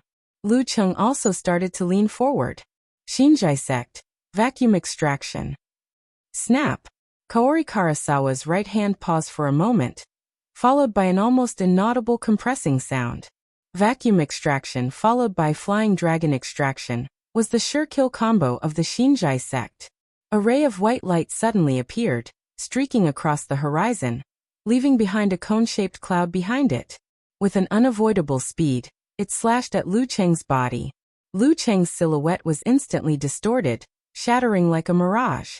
Kaori Karasawa's gaze froze. He had already dodged when vacuum extraction took effect, leaving behind only an illusion? How did he fool my mind eye? Rumble. It was only then that the sound of the saber light slicing through the air could be heard. The sonic boom created huge waves that slammed ferociously in a direction other than the attacker. As the drone's camera shook violently, the faint purple flames were like a wall, sticking close to the ground and burning towards Kaori Karasawa. Kaori Karasawa suddenly realized that the temperature around her was extremely high. Everything around her was distorted, like a mirage. Just breathing would burn her airway and cause injuries. A thought flashed through her mind, and she instantly understood why she was fooled. Unknowingly, Lu Qing had already used his home ground environment to complete the setup of the 8th move of the fire sect, Mirage Suffocating Hell. Through the dual influence of reality and mind, he prevented himself from seeing through the illusion. With a sidestep, Kaori Karasawa shrank and dodged to the side, avoiding the burning of the faint purple flames. Just as she steadied herself, the hot air around her changed shape, outlining a navy blue silhouette. Lu Qing pulled back his shoulder, and his fist shot forward, rubbing against the air at high speed. It ignited the faint purple flames and landed heavily on his opponent's right shoulder. Kaori Karasawa didn't panic. The scabbard in her left hand shot out diagonally, swallowing the katana. She then let go of her right hand, allowing the hilt to take advantage of the momentum to crash into Lu Qing's left fist. Clang! The tachi retracted back into the scabbard, perfectly fitting. Lu Qing's fist exploded with flames and bounced off. Taking advantage of this opportunity, Kaori Karasawa twisted her back, her right hand once again gripping the hilt of her katana. Whoosh whoosh whoosh. She unsheathed her katana, changed her footwork, and slashed a few times at high speed. 8 bright and clear rays of light slashed at Lu Qing from left, right, front, and back. It was like a giant snake with 8 heads attacking, biting, and frenzied. Xinjai Sek's profound move, Chaos of Yamada. At this moment, Lu Qing seemed to be in the middle of a blooming lotus of light, with layers of petals rapidly closing in. Kaori Karasawa's attack wasn't over yet. After executing Chaos of Yamada, she jumped up, locked the hilt of her scabbard, held her katana with both hands, and slashed down against the wind. Her inner chi released a dazzling arc of light, sealing off the last possibility of her opponent's evasion. It was as though she could slice everything in her path in half. This was the most basic, and most unadorned move in Japanese kendo, downwind single slash. It was used at the right time, flawlessly. Lu Qing's face was as calm as an ancient well. Instead, his eyes shone with interest and eagerness. His palms, burning with faint purple flames, suddenly clasped together when Chaos of Yamada struck, compressing all the flames into a tiny point. Bam! As he separated his palms, the flames exploded. The purple flame spread in all directions like a prairie fire, wearing down the 8 rays of light with terrifying heat and its own shockwaves. The first move of the fire sect, Prairie Fire. Clang! Lu Qing took advantage of the momentum to raise his arms and clasped his palms together again, sandwiching Kaori Karasawa's tachi in the middle. It was so precise that it was as though he had rehearsed it dozens or hundreds of times. Poof, poof, poof. The remaining 8 rays of light landed on Lu Qing's body, but they were already spent. They barely managed to cut through his clothes, but were easily neutralized by the swelling of his muscles and skin. Buzz, buzz, buzz. Caught in the middle, Kaori Karasawa's wrist vibrated rapidly, causing the blade to vibrate incessantly like a chainsaw. At the same time, she exerted strength in her back and pulled out a razor-like glow from her feet, kicking Lu Qing's chest consecutively. However, as soon as Lu Qing caught the fugu ball, he sent it outwards, causing Kaori Karasawa to fly backwards in midair. Her high-frequency vibrating blade could only cut through the air current, causing the razor she pulled out from her feet to hit empty air. He didn't chase after her. Instead, he strode forward at a moderate pace, gradually forming scarlet, faint purple, and finally blazing white around him. Afraid of being ambushed, Kaori Karasawa did a graceful somersault in midair, forcefully changing her direction, and drifting a dozen meters away.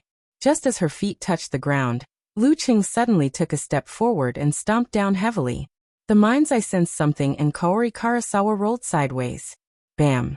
Where she originally stood, the earth split apart, magma erupting. Scarlet red liquid shot out like a fountain, scattering in all directions. This was the combination of a physical invulnerability expert's ability to communicate with the heavens and earth, and have the advantage of home ground. Seeing that Kaori Karasawa hadn't gotten up from her roll, Lu Qing tensed his feet and extended his left leg again, communicating with the magma underground. Kaori Karasawa was at the end of her rope and couldn't dodge anymore.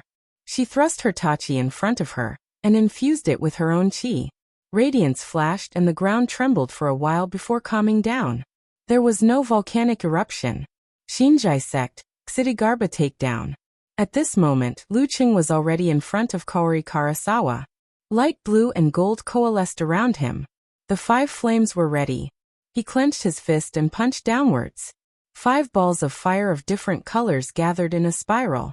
Kaori Karasawa's pupils shrank. She didn't dare to take it head-on. She did a backflip and pulled out her katana, sending the chi ray towards Lu Qing from below. Lu Qing straightened his back and straightened his body. Using the explosion of the flame force in his body, he took 2 steps back and dodged the crescent-shaped blade accurately. The 5 flames that attempted to converge into one was just a feint. Scarlet, gold, and light blue flew out and blasted towards Kaori Karasawa, who was doing a backflip. Boom, boom, boom. Kaori Karasawa gave it her all and continuously cast Shrink, to barely avoid the continuous bombardment. However, her senses were affected by the smoke and her respiratory tract was burned by the high temperature. She almost coughed out loud. At this moment, she heard a dignified ancient Chinese voice. Formation. The air around her froze. Kaori Karasawa, who had dodged to the limit, was trapped in an invisible cage. She saw the blazing white and light purple balls flying towards her from behind and above Lu Cheng. She clenched her teeth and tightened her grip on the handle of her katana. Snap! After a soft sound, a white glow broke through the cage and split the blazing white and light purple balls of fire into two, causing them to fall to the sides. Rumble! The katana didn't hit Lu Cheng, who had dodged in advance. It left a visible crack in the ground, followed by a sonic boom. Kaori Karasawa, who had escaped danger, immediately changed directions. However, just as the sonic boom and shockwave subsided, she realized that Lu Cheng was following her like a shadow. She heard another mysterious ancient voice. Confrontation. With her fighting spirit gone, Kaori Karasawa felt as though she had returned to the Shinjai sect dojo. She felt as though she was arranging flowers and making tea. She felt as though she was looking at a Buddha statue and calming her heart. She stopped in her tracks and sheathed her katana, not wanting to draw it. However, such a state of mind was compatible with her usual training. Mind's eye was maximized and her enemy appeared clearly. This is an opportunity. Without killing intent, his premonition will be slower.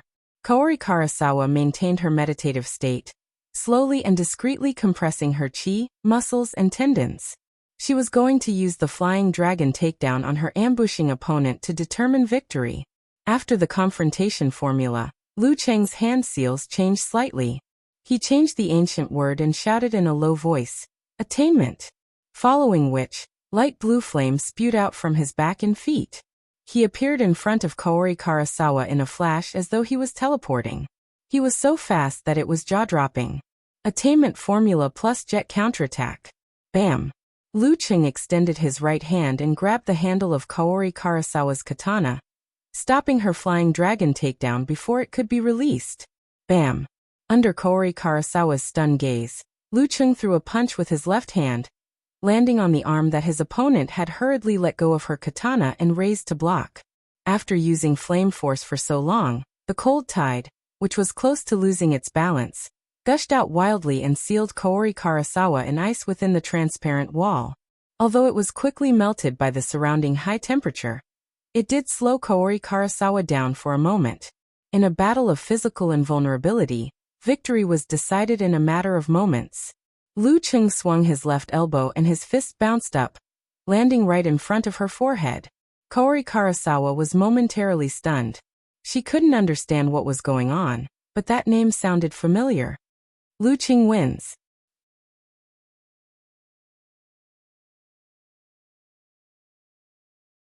Chapter 694. Kaori Karasawa had plenty of experience in arena matches. Although she didn't understand the referee's words, she knew exactly how the situation played out. She loosened her muscles and tendons that hadn't had the time to unleash their full power, allowing her gathered chi to dissipate. She arched her back and bowed solemnly. "Thank you for your guidance, Lu." With that, she didn't care if he understood what she meant. She picked up the katana in her scabbard and headed for the Guanwei League changing room. Her mind was in a mess. To a samurai famed for her swordsmanship, it was humiliating to be interrupted and sheath her katana, especially when it happened between a samurai of the same level. If it had been a few decades or centuries ago, committing suicide by disembowelment would have been a logical choice. The Shinjai sect wouldn't pursue such extremes, but it wasn't uncommon for them to sit in front of Buddha and distance themselves from pleasure. They would train their body and mind in a masochistic manner in hopes of cleansing themselves. In the recent few decades, such spirits had long faded away, leaving only remnants of their influence. However, that wasn't an excuse to accept with a clear conscience. She had made two mistakes when Lu Cheng held her katana hilt and prevented her from pulling it out. First of all, he had never used the attainment formula in combination with his self-created jet technique. No one would have thought that he could be so fast. It was a stark contrast to Meng Qi's flying dragon takedown, which he had deliberately slowed down in preparation for the flying dragon takedown in order to hide his killing intent and his premonition. However, this wasn't an absolute reason. Based on the fact that Meng Qi had mastered the attainment formula and created his own jet technique, it was reasonable to assume and take precautions in advance. Second, his confrontation formula had indeed allowed her to dissipate her fighting spirit and lose her impatience. It was as though she had returned to the Buddhist temple, where she cultivated her mind's eye and entered the Shinjai realm that only her master possessed. She had the ability to reduce the premonition of flying dragon takedown and surprise her opponent. However, thinking about it now, Lu Qing hadn't made a mistake that gave her an opportunity. He had predicted such a situation and did it on purpose. In other words, after she was influenced by her opponent, she thought she had found a loophole in her opponent's trap and found a way to counterattack. However, she had actually fallen into the second trap that he had carefully prepared. It was because of the feeling of imminent victory that she had forgotten to be wary of Lu Cheng's double-stacking speed. If that wasn't the case, even if she lost, she wouldn't have lost so quickly. Her fukunaru wouldn't have been pressed back into its scabbard. I'm so stupid. Kaori Karasawa couldn't help but blame herself after she understood. Her heart was filled with an inexplicable grievance, but it was suppressed by her powerful spirit, so she didn't show it. She just pursed her lips tightly. Wow, Kaori-chan's aggrieved look is super cute. In the major forums in Japan, many similar words appeared in an instant. My heart hurts. I want to comfort her. It's a pity that Kaori-chan isn't like before. I remember when she was a teenager, if she lost, she would try to hold it in, but she wouldn't be able to hold back her tears. After all, he's already a divine ghost expert. I remember selling things like Tears of Hajime. Her opponent is really strong. He actually managed to push Kaori-chan's knife back. It gives people the feeling of attacking from above and below. I've already reminded you that Lu Jun's growth is beyond your imagination. Too abnormal, too terrifying. He's not the only freak and terrifying expert in China. We have fallen behind by a lot, but those conservative and stubborn old men can't see it. Heavenly punishment, you old bastard. On the Chinese internet, similar discussions were everywhere. However, the words used to express their love were more direct. Phrases like kiss, hug, raise up could be seen everywhere. In the changing room of Longhu Club, Empress Luo stood in front of the glass window. Hearing the exclamations and cheers of the live audience, she took a deep breath and said, "He's indeed good at fighting. It's only been 6 or 7 months since he made the great leap. At this juncture, I'm afraid only Warrior Sage has done better than him in the past 20 to 30 years. Even Dragon King is at most on par with him." Lu Yan's tone was calm, but his evaluation of Lu Jun was quite high. Ning Zitong slowly turned her head and laughed out loud. Luckily Dragon King is recuperating. If he had heard what you said just now, we wouldn't be able to see Lu Cheng getting beaten up every week. That day will come sooner or later. I'm wondering if he'll take the initiative to challenge me like Longjun. Lu Yan's lips twitched as he cracked a rare joke. Ning Zitong rubbed her temples and sighed. Why did we name it Longhu in the first place? Every time something like this happens, I'm reminded of the saying, 2 tigers can't live on one mountain. Beside her, Guojie stared outside with a complicated expression. There was a desire to chase after Lu Cheng. Lu Cheng winning against Kaori Karasawa was within expectations. However, no one expected him to win in such a manner. In the away team changing room, Zhu Xiaoyan, Li Pinggao, Zheng Shiduo, and the rest were silent. Only Lu Yongyuan's eyebrows twitched slightly. He stood up with the god-slaying saber that had turned the tables on the legendary twins. His expression was calm, and he seemed to be enjoying himself, just like when he saw the first spring rain last night. He didn't show any signs of worry, depression, or shock at Kaori Karasawa's defeat. Lu Yongyuan pushed open the door and walked out at a moderate pace. He saw the Japanese girl with a heavy expression and pursed lips. He smiled and nodded without a hint of blame. Then he walked past her and towards the center of fiery hell. Kaori Karasawa's gaze followed his figure in a daze. For a moment, she had the misconception that she was the victor. Senior Lu's state of mind has improved again. Lu Cheng stood where he was. The crimson lava beneath his feet flowed slowly in the crevices. Around him, flames spewed upwards. His eyes were locked on the leisurely Lu Yongyuan. Compared to last year's master battle, this god-slaying saber's aura was completely different. He no longer had the feeling of absorbing light from the heavens and earth and bringing dusk forward. He also no longer had the hair-raising feeling of a divine weapon pressing against his forehead. He was like a woodcutter with a full load or an elder deep in thought as he fished. He had an indescribable harmony with the heavens and earth, as though he was an integral part of the painting. The more restrained and natural he is, the more terrifying the sharpness of the saber when it is unsheathed. Lu Yongyuan has washed away his dust and found his true self. Thoughts flashed through Lu Cheng's mind. He knew that his opponent had gotten stronger. During the master battle, Lu Yongyuan walked his own path and was in a state of impatience to test his saber. His sharpness was exposed and he was impetuous. But now he had completely calmed down and returned to his original state. Only such a god-slaying saber could reach the realm of refining the head. Lu Yongyuan stopped where Kaori Karasawa was initially standing. He looked at Lu Cheng. His chiseled features moved slightly, and he revealed a smile. This time it won't be just 9 sabers. P.S. The fight wasn't organized properly, so I had to stop here. Fewer words.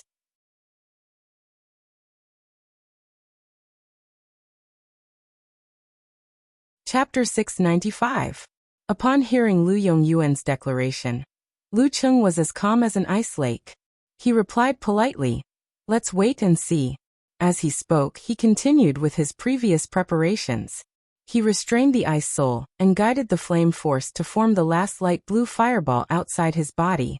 It shone together with the blazing white, golden, crimson, and light purple colors that were circling around him. Against such a god-slaying saber, one couldn't be too cautious. Lu Yongyuan didn't care about Lu Cheng's reply. With his back facing the referee, he grabbed the hilt of his saber the moment his opponent raised his arm. Throughout the entire process, there was no change in his speed. It was the same from one second to the next. The spectators were shocked. When his slightly thick and slender fingers tightened and touched the surface of the hilt that was scorched by the high-temperature environment, his temperament suddenly changed. He was like a loaded gun, a missile that had a target, a divine weapon that had been erased of dust and removed of concealment. In the blink of an eye, the flames on the ground weakened and the lava flowed slowly. It was as though the heavens had been cut in half. Between the darkness, there was a bright and slender ray of light. Lu Cheng's hair stood on end. The referee's piercing voice rang in his ears. "Begin." Lu Yongyuan took a leisurely step forward. The god-slaying saber was silently unsheathed. With this slash, Lu Cheng felt as though the two of them had been separated from the world, forming a new independent world. This world was so small that the distance between them was only a few meters. Lu Yongyuan took a casual step forward and entered the attack range. The black and heavy saber came crashing down. The formless airflow boiled and turned into shackles that pressed down on his opponent, interfering with the rotation of the faint purple, golden, and other colors. 9 godly sabers, perimeter. Nothing can be accomplished without rules. Using the profundity of this move, Lu Yongyuan easily imitated Kaori Karasawa's shrinking ground. In fact, he even surpassed the speed of Kaori Karasawa's shrinking ground. He was on par with the speed of Lu Cheng's attainment formula's combined jet spray. Compared to the battle of grandmasters, his perimeter was obviously more sophisticated, more mysterious, and more advanced. Back then, Lu Cheng had used the complete fighting formula and the violence of his Dan Qi to forcefully break the rules and barely block this move. This time, he made the same choice, but the power was even more terrifying because he was using 9 rotations of 5 flames. Descend of the sun. Whoosh, whoosh. The 5 flames glowed brightly, burning away the invisible bindings with a scorching heat. Then, as Lu Cheng took a step forward, shook his arm, and swung his fist, they flew down and merged into one. Just as Lu Cheng's fist was about to land on the side of the god-slaying saber, the great sun condensed and was about to illuminate the land. Suddenly, the black saber trembled and bounced up. Then it disappeared without a trace. 9 godly sabers, bladeless. This wasn't a move that was followed by another move. Instead, the changes of one move were followed by another move. What does it mean to do as one pleases and not overstep the bounds? This was it. Lu Cheng narrowed his eyes, but it was too late to interrupt. The blazing light completely exploded. The audience either instinctively closed their eyes or temporarily lost their sight. All they could see was a vast expanse of whiteness, following which they felt the ground tremble. The bulletproof and heat-resistant glass shook, and they heard a deafening rumble. A deep crater appeared in front of Lu Cheng. Under the pressure, the magma flowing underground turned into a fountain. Lu Yongyuan was nowhere to be seen. With the help of the smoke and violent winds, he managed to hide from the enemy heart-freezing move. Flames flickered in his eyes. Lu Cheng suddenly had a strong premonition of danger. Without hesitation, he turned his body halfway and visualized. Taking advantage of the situation, he pulled back his arm and swung it behind him. A long saber covered in dazzling light cut through the void and descended. Then Lu Yongyuan's meticulous slick-back hair and slightly green eyes appeared. Wang. The god-slaying saber shook, and the light split into 8, slashing at various parts of Lu Cheng's body like a storm. The long saber, which had lost its dazzling light, was now dark. It maintained its previous trajectory and slashed downwards dangerously. 9 godly saber techniques, 9 Yin. At this moment, a layer of crystal appeared on the surface of Lu Cheng's body and rapidly spread outwards. Before the 8 saber rays could get close, they seemed to have fallen into a viscous liquid. Their radiance began to weaken and their speed gradually slowed. The closer they got to Lu Cheng, the thicker the viscous liquid. In the end, they even formed an ice wall. Kacha, kacha, kacha. Amidst the shattering sounds, Lu Cheng's fist struck the black long saber. Poof. A muffled sound rang out. The god-slaying saber was slightly askew and slashed at empty space. Beautiful, clear snowflakes of various shapes formed on the surface of the saber. 8 wounds that were neither deep nor shallow appeared on different parts of Lu Cheng's body. The 8th move of the ice sect, Frozen Heaven and Earth, Everlasting. This move was both defensive and offensive. It could affect the surroundings, rapidly lowering the temperature, freezing the airflow, and neutralizing the opponent's attack. Wherever the opponent's fist or leg came in contact with, a small area would be frozen. Because of the ice spirit force hidden within, it wouldn't melt in a short period of time, severely affecting the opponent's movement. If it weren't for the fiery hell, Lu Cheng wouldn't even be injured. Of course, if he didn't have a premonition of danger and rich experience in life and death battles, he would either not be able to use it in time, or make the wrong decision to dodge.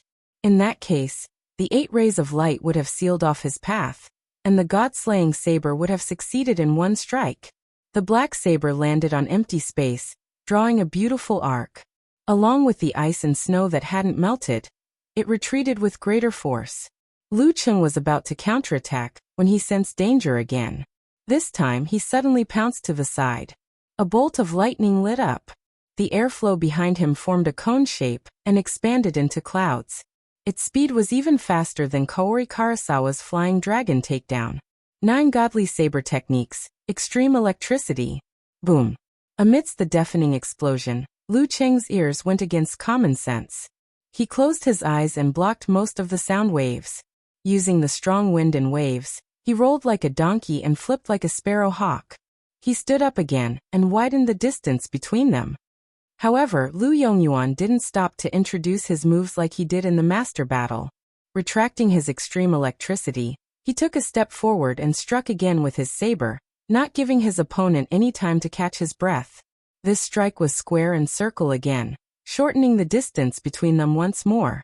The shackles of the rules pressed down on Lu Cheng. Again. The thought flashed across Lu Cheng's mind. Taking a deep breath, he hugged his lower abdomen with his mental strength, forming a miniature universe of balance between darkness and stars. The stars moved and the fighting formula formed. With the eruption of Dan force, he swelled up to 2 meters tall. His clothes outlined his muscles, and his exposed skin was dark blue. The flowing lines of flame and the shape of ice crystals and snowflakes could be vaguely seen under his skin. He looked like a giant older than the gods. Bam, bam, bam. The shackles shattered inch by inch. Lu Cheng twisted his waist and back, and his right fist flew out like a rocket launcher. Boom. Flames erupted from the ground, and the tongues tore at Lu Yongyuan's legs. The god-slaying saber was also knocked back. After that punch, the flame force in Lu Cheng's body exploded, allowing him to exert strength for a second time. Charging forward, he closed in on his opponent in an instant.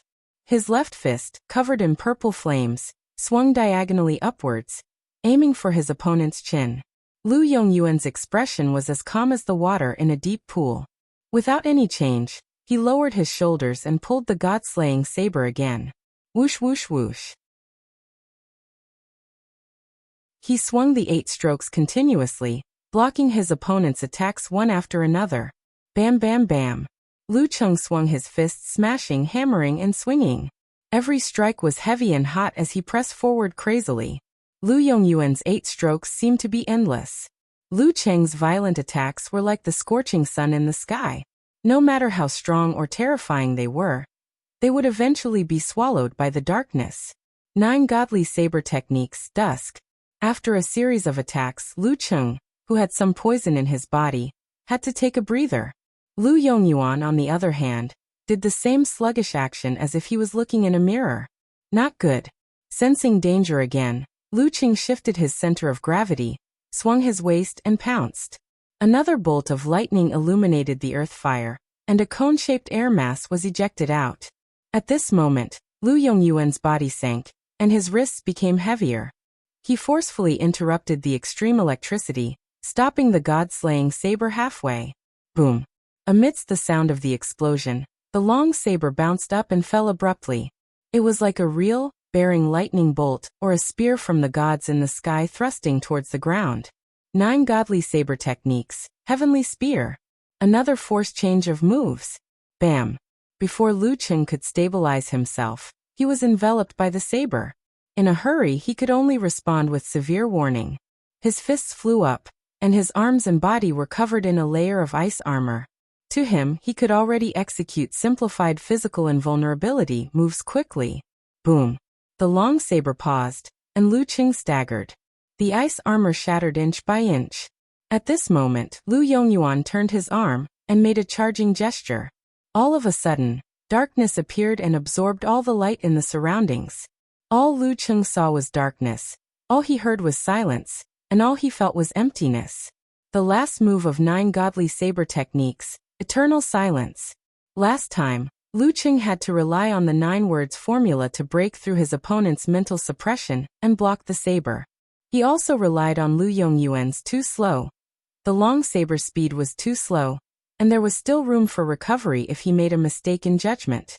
Now that the god-slaying saber had made a comeback, it had probably overcome its shortcomings and was hiding a change that targeted the 9 words formula.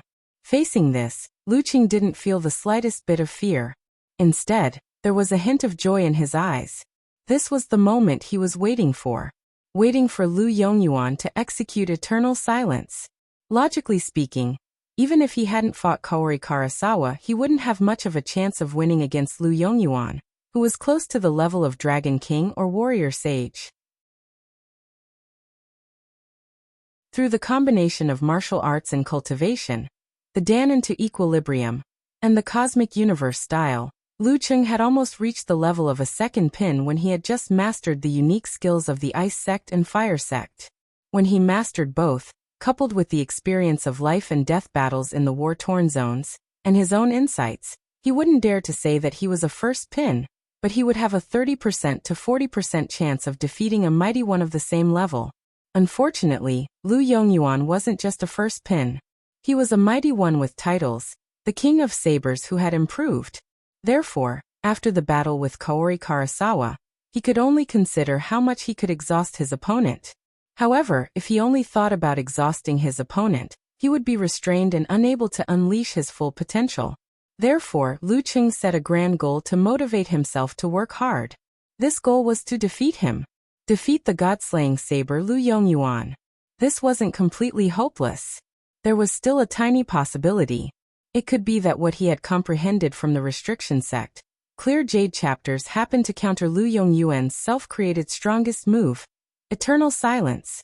In the silent darkness, Lu Cheng lowered his center of gravity. His feet were in the air, and he lifted his right hand clumsily. This was the moment he had been waiting for.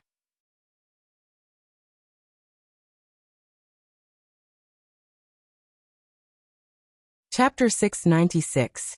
Lu Qing raised his arm and clenched his fingers into a fist. The center of his palm was dim and dazzling. It was as though he was grabbing a part of the starry sky and the universe. It was deep, magnificent, vast, distant, and contained infinity. Bam! He pulled his shoulders and pressed his palms down. The darkness around him collapsed and shattered inch by inch. Brilliant light that reflected the light of the fire radiated from the cracks. The sky at night seemed to have countless holes that even Nuwa couldn't fix. The dark and heavy god-slaying saber was about to land on Lu Qing. It was at least twice as fast as the Grandmaster battle. However, it was attracted by the darkness in his palm. It moved upwards and collided with it. It was as though it had fallen into a whirlpool and approached a black hole. This was what Lu Qing had grown. By using his cosmic universe style as the soil, after comprehending the restriction sect. Clear Jade Chapter. Self-created unique skill. Tilting northwest sky, sinking southeast earth. The outstanding combination of mental attack and physical strength contained the will of big destruction, which was a perfect counter to moves like heaven and earth in one's own, such as Lu Yongyuan's square and circle, or eternal silence, which was stronger than square and circle and required more mental strength. Boom! Lu Qing's palm landed heavily on the long saber. However, there was no sound of metal clashing. The air billowed and the noise was deafening. It completely destroyed the darkness. Buzz, buzz, buzz. The god-slaying saber bent softly at first. Then it suddenly straightened and vibrated at high speed. It was as though it was a wounded beast that let out cries of agony. Such a violent reaction affected his mental strength. Lu Yongyuan, who was feeling dizzy, almost lost his grip on the saber. He channeled Dark Sky Force and exerted force with his 5 fingers to stabilize himself. However, the web between his thumb and index finger had already split open. Blood dyed the handle red. Furthermore, the bones, tendons, and muscles of his wrist, forearm, and arm were aching, temporarily affecting his movements. This was the first time he was injured since the start of the match. Of course, Lu Qing wouldn't let go of this opportunity that he had been waiting for. The follow-up combo that he had practiced countless times in his mind turned into instinct.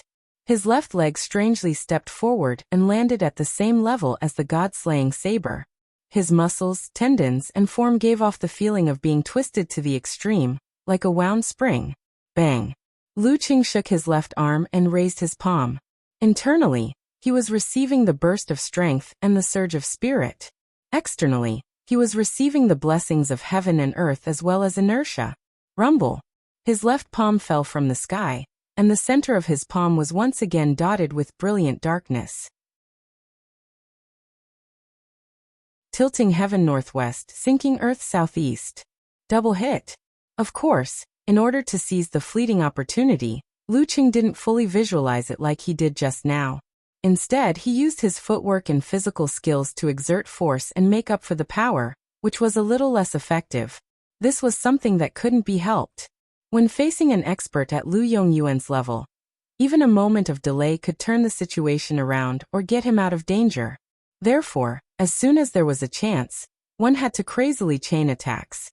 If one couldn't continue to chain attacks and still hadn't won, and hadn't severely injured the opponent, then one who had fought a battle beforehand and whose strength was weaker could basically admit defeat. The light in front of Lu Yongyuan's eyes dimmed as the airflow exploded. Lu Yongyuan, who couldn't wield his blade with his right hand, saw the enemy's palm as though it was collapsing the heavens and the earth. Even with his state of mind and his willpower, he couldn't help but feel small and weak. Fortunately, he still had his left arm in his scabbard. Bam! Lu Yongyuan held the upper end of the scabbard and slashed out, hitting Lu Qing's left palm accurately. Using offense as defense. Boom! Tiny spiderweb-like cracks appeared on the dark green scabbard. Lu Yongyuan's muscles trembled as he pulled his arm back. His right leg tightened as he was about to pull forward, not passively defending. At this moment, Lu Qing lowered his center of gravity and channeled the rebounding force into his right leg, cracking the ground. Bam! Where Lu Yongyuan stood, a volcano erupted and flames spewed out crazily. If he hadn't sensed the commotion deep inside and forcefully changed his whip leg into a back kick, taking advantage of the momentum to leap away, he would have been engulfed by the flames and suffered serious injuries. Lu Cheng's third hit in the combo. Home field advantage. With this retreat, Lu Yongyuan immediately executed his dark sect footwork. It was as though he had transformed into a long blade, shaking out countless afterimages with many hidden changes. Sometimes left, sometimes right, sometimes front, sometimes back, sometimes jumping, and sometimes crouching on the ground to avoid the pursuit, trying to increase the distance between them. Of course, Lu Qing wouldn't allow him to regain his composure. His wind made use of the flames to sweep forward. Relying on the lock of enemy heart freezing move, he barely managed to keep up with Lu Yongyuan's turn. However, his movements weren't as smooth as Lu Yongyuan's. The distance between them slowly but surely widened. At this moment, his right palm grabbed a ball of faint purple and launched it towards Lu Yongyuan, who had predicted his next move.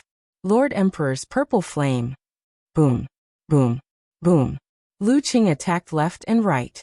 Sometimes he fired a cannon, sometimes he stuck close to the ground and burned. He wasn't afraid of making a mistake in his judgment, and was using quantity to make up for it. As for the fact that this would consume a lot of energy and couldn't be maintained for long in his current condition, he didn't care. If this combo couldn't finish Lu Yongyuan off, then it wouldn't matter how much fire force he had left. Of course, this was also in preparation for what would happen next. Boom, boom, boom. Lu Yongyuan was surrounded by smoke and flames. Even though he wasn't hit directly, his footwork was affected. The breath he had forcefully gathered was about to dissipate, and his footsteps started to slow down. A thought flashed across his mind. Lu Yongyuan took a deep breath and made a forced concentration. It was as though he was trying to relieve the soreness and pain he had felt earlier. Seeing him pause, Lu Qing didn't hold back. Faint blue flames gushed out from his back, and in an instant, he was right in front of his opponent. But at the same time, Lu Yongyuan's figure dimmed, as though he had turned into a shadow. He was blown away by the wind, as though he was weightless. Lu Cheng's sudden attack missed. He waved his arm anxiously and pulled out a ball of purple flames, which he threw at the shadow. Boom! A crater immediately appeared. Lu Yongyuan dodged with a strange posture, and his dimming figure quickly faded away. He finally stopped.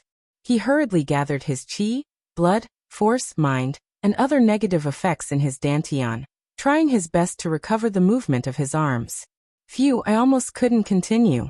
Lu Qing thought for a moment. His qi and blood directly stimulated a certain part of his body, and he executed the simplified attainment formula. Bam! Faint blue flames gushed out from his back and feet again, propelling him across the distance between them.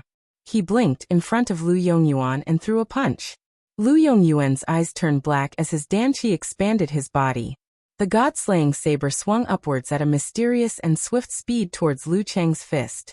The tip of the saber was dark and restrained, but it was even more terrifying. Lu Cheng's movements didn't slow down, and there was no hesitation in his eyes. His left fist, which wasn't covered by the purple flames, struck the saber. Splat! The sound of the blunt saber cutting into flesh rang out. The god-slaying saber cut through his skin, muscles, and fascia, and into his white finger bones. But there was an obvious pause, as though it was stuck there. No, it wasn't stuck. It was because it had already cut through the solid ice wall. It was because the saber was covered in a thick layer of crystal. It was because the frost had spread and sealed Lu Yongyuan in ice. Self-created unique skill, lament of the Ice Queen. Lu Cheng had used so much fire force just now to create a temporary and extreme imbalance between ice and fire. He wanted to simulate a universe without stars and to simulate the terrifyingly low temperature. He didn't need to prepare anything else, nor did he need to surround himself with 5 flames. That was how he could use it. Using it cleverly depended on his heart.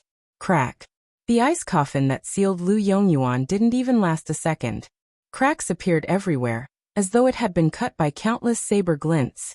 Lu Cheng, who didn't stop his combo, retracted his left fist covered in blood-colored frost. It was as though gunpowder had been ignited in his body. His right fist turned into a cannon and blasted towards his enemy. That wasn't all. He didn't care about the injuries on his left fist and arm. Using them as weapons, He followed up with a punch using his shoulder as a driving force. Bam, bam, bam. Lu Qing used the internal eruption of Emperor Yen force to increase the speed of his punches. He threw 8 punches in the gaps between the moves of the other physical invulnerability experts. He was so fast that the audience thought he had 4 arms. If only my Orochi could reach this level, thought Kaori Karasawa, who couldn't take her eyes off the fight. To be able to force Senior Lu to this extent, Lu Qing has really left me in the dust. Bam, bam, bam. The ice coffin shattered completely. Lu Yongyuan, who was still feeling cold, faced Lu Cheng's frenzied attacks. His god-slaying saber and scabbard moved horizontally and vertically, up and down. Even though he was slightly slower, he blocked the 8 consecutive punches purely with his saber techniques and judgment. Bam! Lu Cheng suddenly bent his knees, arched his back, and pounded his fists on the ground like a madman. Lu Yongyuan felt the pressure lessen. Just as he was about to take advantage of the situation and switch from defense to offense with Heavenly Spear, his expression changed as he sensed the madness underground. With this attack, Lu Cheng was going to detonate the fiery hell within a few dozen meters, draining most of his home field advantage. Left, right, forward, backward, I'll be hit by the lava. Even with Dark Sky's protection, I'll only be able to withstand it for a short while. It's inevitable that I'll be severely injured. Next up, I'll have to face Empress Luo. Thoughts flashed through Lu Yongyuan's mind. He jumped up high, his legs shrouded in darkness and hard to see. Boom. Other than where Lu Cheng was, the ground within a 30-meter radius caved in. Flames, lava, and dust spewed high into the air. The sky was first crimson red, then turned gray. The fountain surged for an unknown number of meters before finally running out of momentum. It spilled downwards, but it failed to engulf Lu Yongyuan. It merely tore at his ankles and below for 2 seconds. The darkness faded, and his shoes and socks turned to dust. Lu Yongyuan was about to unleash his blade aura towards the lava to cross the volcano when his surroundings suddenly turned dark. It was so dark that it felt like the depths of the universe. It was extremely cold. In the distance, stars moved one after another, maintaining balance. Lu Cheng's previous attack was both to detonate the accumulated energy underground and to prepare for his follow-up combo, Universe Phantom. He straightened his back, raised his hands, and stood up abruptly. Lu Yongyuan first turned into a bug in a transparent amber. Then he saw the stars coming at him one after another. I've won, right? Lu Cheng was exhausted from the combo. He looked up at the sky, waiting for the result. Boom, boom, boom. The ice coffin exploded, and more stars came at Lu Yongyuan like a net. Seeing that the intense explosions were about to happen, a ray of light slashed out, and darkness surged, enveloping the specks of light. There was no sound, no light. The 9th move of the Dark Sect. Dark Devouring Sun, Descent of Eternal Night. This was also the blueprint for the last move of Lu Yongyuan's 9 godly sabers, Eternal Silence. However, compared to Eternal Silence, which hadn't been perfected, this killer move of the Dark Sect was obviously more complete. Lu Qing gasped. He didn't expect Lu Yongyuan to use this move without any preparation. If he had done so earlier, wouldn't he have won long ago? Looks like he wouldn't use it so easily. He would have to pay a hefty price. In a breath, the darkness was torn apart like a curtain.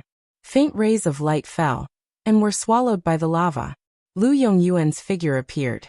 His hair was still neat, but his clothes were in tatters. The god-slaying saber was trembling nonstop. He seemed to have lost his strength temporarily and fell straight down. There was no ground below him, only the undulating and slowly flowing crimson lava.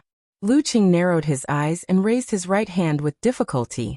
At this moment, Lu Yongyuan recovered. His figure dimmed, and he turned into a shadow again. His fall slowed significantly. Following that, he was about to slash at Lu Cheng's location and use the recoil to change direction. He seemed to still have a lot of strength left. However, a majestic purple color appeared in his eyes. He saw a heavy and terrifying fireball condensing in front of Lu Cheng's right palm. If such an attack comes, I can only take it head-on since I can't change direction in time. The result of that is to lose the opportunity to slash at him, change direction, and cross the lake of lava. I will fall into it. Even if I can use dark sky to protect myself, under such circumstances, there is a 50% chance that I won't be able to survive. There is a 50% chance that I will be severely injured and will barely be able to crawl to the ground on the side. Lu Yongyuan's eyes turned cold. He sheathed his saber and kicked off with the back of his foot. He slashed at the isolated island, where Lu Qing was. Using the recoil, he floated back and landed on the lake, 20 to 30 meters away like a kite. During this process, Lu Qing didn't use Lord Emperor's purple flames. He drained his Lord Emperor's purple flames because Lu Yongyuan's answer was to return the god-slaying saber to its scabbard. The referee didn't hesitate. He raised his right hand and shouted, "Second round, Lu Qing wins." Lu Qing heaved a sigh of relief. He felt that he was on his last legs. Without waiting for Lu Yongyuan to speak, he cupped his hands and smiled. "Thank you, senior." With that, he turned and left. He walked towards the Longhu Club changing room with light steps. Just like Lu Yongyuan, he floated away after 9 slashes. P.S.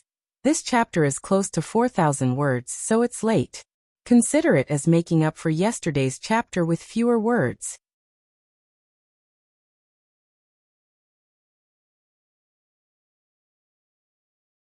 Chapter 697. Did he win? In the Guanwai League changing room, Kaori Karasawa stood by the glass window. Her clear eyes were wide open. She felt that the referee's announcement of the match and Lu Cheng's departure formed a strange contrast. In her heart, Lu Yongyuan was the world's strongest master in the field of swordsmanship. He was one of the few who stood at the pinnacle. She would have to spend 10 or 20 years to reach his level, or even never reach it. Her thoughts did not only come from what she had heard, but also from her own experience. Ever since she joined the Guanwai League, the sparring sessions had proven this without a doubt. Even if there were times when Lu Yongyuan was not attentive enough and did not have the energy to do so, the details that were presented were still breathtaking. But now, the god-slaying saber had lost. He had lost to Lu Qing, who had been weaker than her a few years ago. The strength of the god-slaying saber wasn't a lie. His recent improvement was obvious to all. So where did the problem lie? Lu Qing's improvement was too scary. It was so scary that it felt surreal. Kaori Karasawa wasn't the only one who felt this way. The internet was flooded with similar Weibo posts and posts. Even in unrelated places, there were many posts expressing strong emotions such as "What the F*** CK" and "Is it morning?" In the room of an unknown commentator, the bullet screen flashed one by one, almost covering the handsome face of the commentator. Damn, the god-slaying saber lost.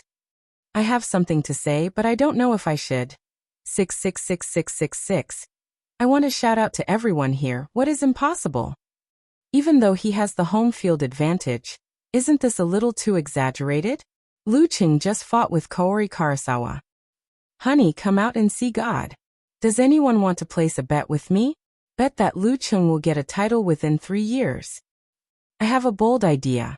I'm not listening. Scram. Looking at the comments, the unknown commentator, Kai Zongming, laughed secretly. He cleared his throat, intending to speak up for a certain guy. Have you all forgotten? The god-slaying saber's special skill is unexpected failure. No matter which physical invulnerability expert he loses to, or wins against, don't be surprised. As soon as he finished speaking, an eye-catching green message flashed across the screen. Friendly support. Yan Shaoling has something to say. I feel that the god-slaying saber was very serious today. Yes, that's it. Damn, you can even see that? Kai Zongming was rendered speechless. But come to think of it, even a pig, after watching so many martial arts competitions for so many years, would be able to tell 1, 2, 3, 4, 5. Although Yan Shaoling often made stupid mistakes, such as going to get the express delivery and returning to the dormitory with a bag of snacks, it wasn't to that extent. As this thought flashed through his mind, Kai Zongming immediately gritted his teeth. He had clearly asked this girl to organize some people to support and increase his popularity, but she actually ruined his plan? Thinking quickly, student Xiaoming was quick-witted. He organized his thoughts and said, Carelessness and underestimation don't only refer to the competition, but also the preparation before. The god-slaying saber was indeed fully focused and used all he had learned, but he obviously wasn't on guard against Lu Cheng's sudden killer move. Isn't this a sign of not paying enough attention and not understanding more? It's just like when we were studying. Other than a few who have already become immortals and don't care about grades, most people are still very focused and serious during exams. Whether it's doing the homework by themselves, passing notes, asking questions in the competition, or asking for help outside the competition, they've done their best. But what about before the exam? How many of the students actually did their revision in earnest? How many students didn't get distracted in class, didn't whisper to each other, and listened attentively to the end, understanding everything completely? Speaking of which, I remember a student who was very serious during exams. But on the day of the exam, he didn't even know what he was going to be tested on. He even missed the time. The god-slaying saber situation is similar to this. After Kai Zhongming finished speaking, seeing that no one refuted and that most agreed with him, he couldn't help but heave a sigh of relief. He was deeply impressed by his improvisation. TSK, no one noticed the loophole in my logic. They were all reminded of their beautiful memories or their youthful lives. Lu Yongyuan wasn't on guard against the killer move because he didn't pay enough attention and didn't understand his opponent well enough. It's more likely that he didn't know. Based on my understanding of Chung, this is his latest invention and he hasn't used it before. When my eloquence is strong, even I find it terrifying. At this moment, another audience member asked, "Didn't the god-slaying saber admit defeat too easily? In that situation, he still had the strength to fight back." This is a difficult question, but it's not a problem for me. Kai Zhongming chuckled and quickly switched to another interface. He skimmed through the relevant answers of the professional commentators to verify his own opinion. This was what he had been doing before, so he didn't delay for more than a few seconds before explaining. The situation just now was a game, a variant of the prisoner's dilemma. Some students said that it wasn't at all, but in my opinion, it's all the same. Don't worry about these details. The situation back then was that if Lu Yongyuan used his saber aura first and used the recoil to escape from the magma, Lu Cheng could take advantage of the time when he had used up all his energy and hadn't regenerated enough to shoot him down with Lord Emperor's purple flame, not giving him a chance to use his saber aura and recoil. However, if Lu Yongyuan wanted to wait for Lu Cheng to make the first move and use his saber aura to split the purple flame and block in recoil, he would have to wait patiently for his opponent to make the first move. Lu Cheng could wait, but Lu Yongyuan couldn't. If he waited any longer, he would fall into the magma. The only way to escape was to have the ability to change direction a few times in midair. Lu Yongyuan did it twice before, but after using Dark Devouring Virokana, Descent of Eternal Night, it seemed like he couldn't use it for a while. After such a game, it was natural for him to admit defeat. Wow, the host is so professional. Good analysis. He's my idol. He's so handsome. He's so funny. As the bullet screen slid past, Kai Zhongming couldn't help but cover his face. Yan Xiaoling, what kind of people did you find? Isn't this a little too exaggerated? I was wrong. I actually believed that you could do it well.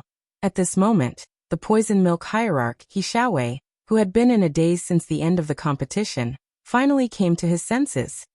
He realized that the cup of water he was drinking wasn't aimed properly and had wet his chin and clothes. I was wondering why it was so cold. He Xiaowei put down the cup and took a few pieces of tissue paper to wipe it clean. After he was done, his eyes flashed with residual shock and gradually increasing excitement. He began to consider the content of his Weibo post. When the legendary twins stepped onto the stage of physical invulnerability, I was still a child. Yes, a child of 18 or 19 years old. I didn't have enough clarity and maturity. But now, am I witnessing the dawn of a new era?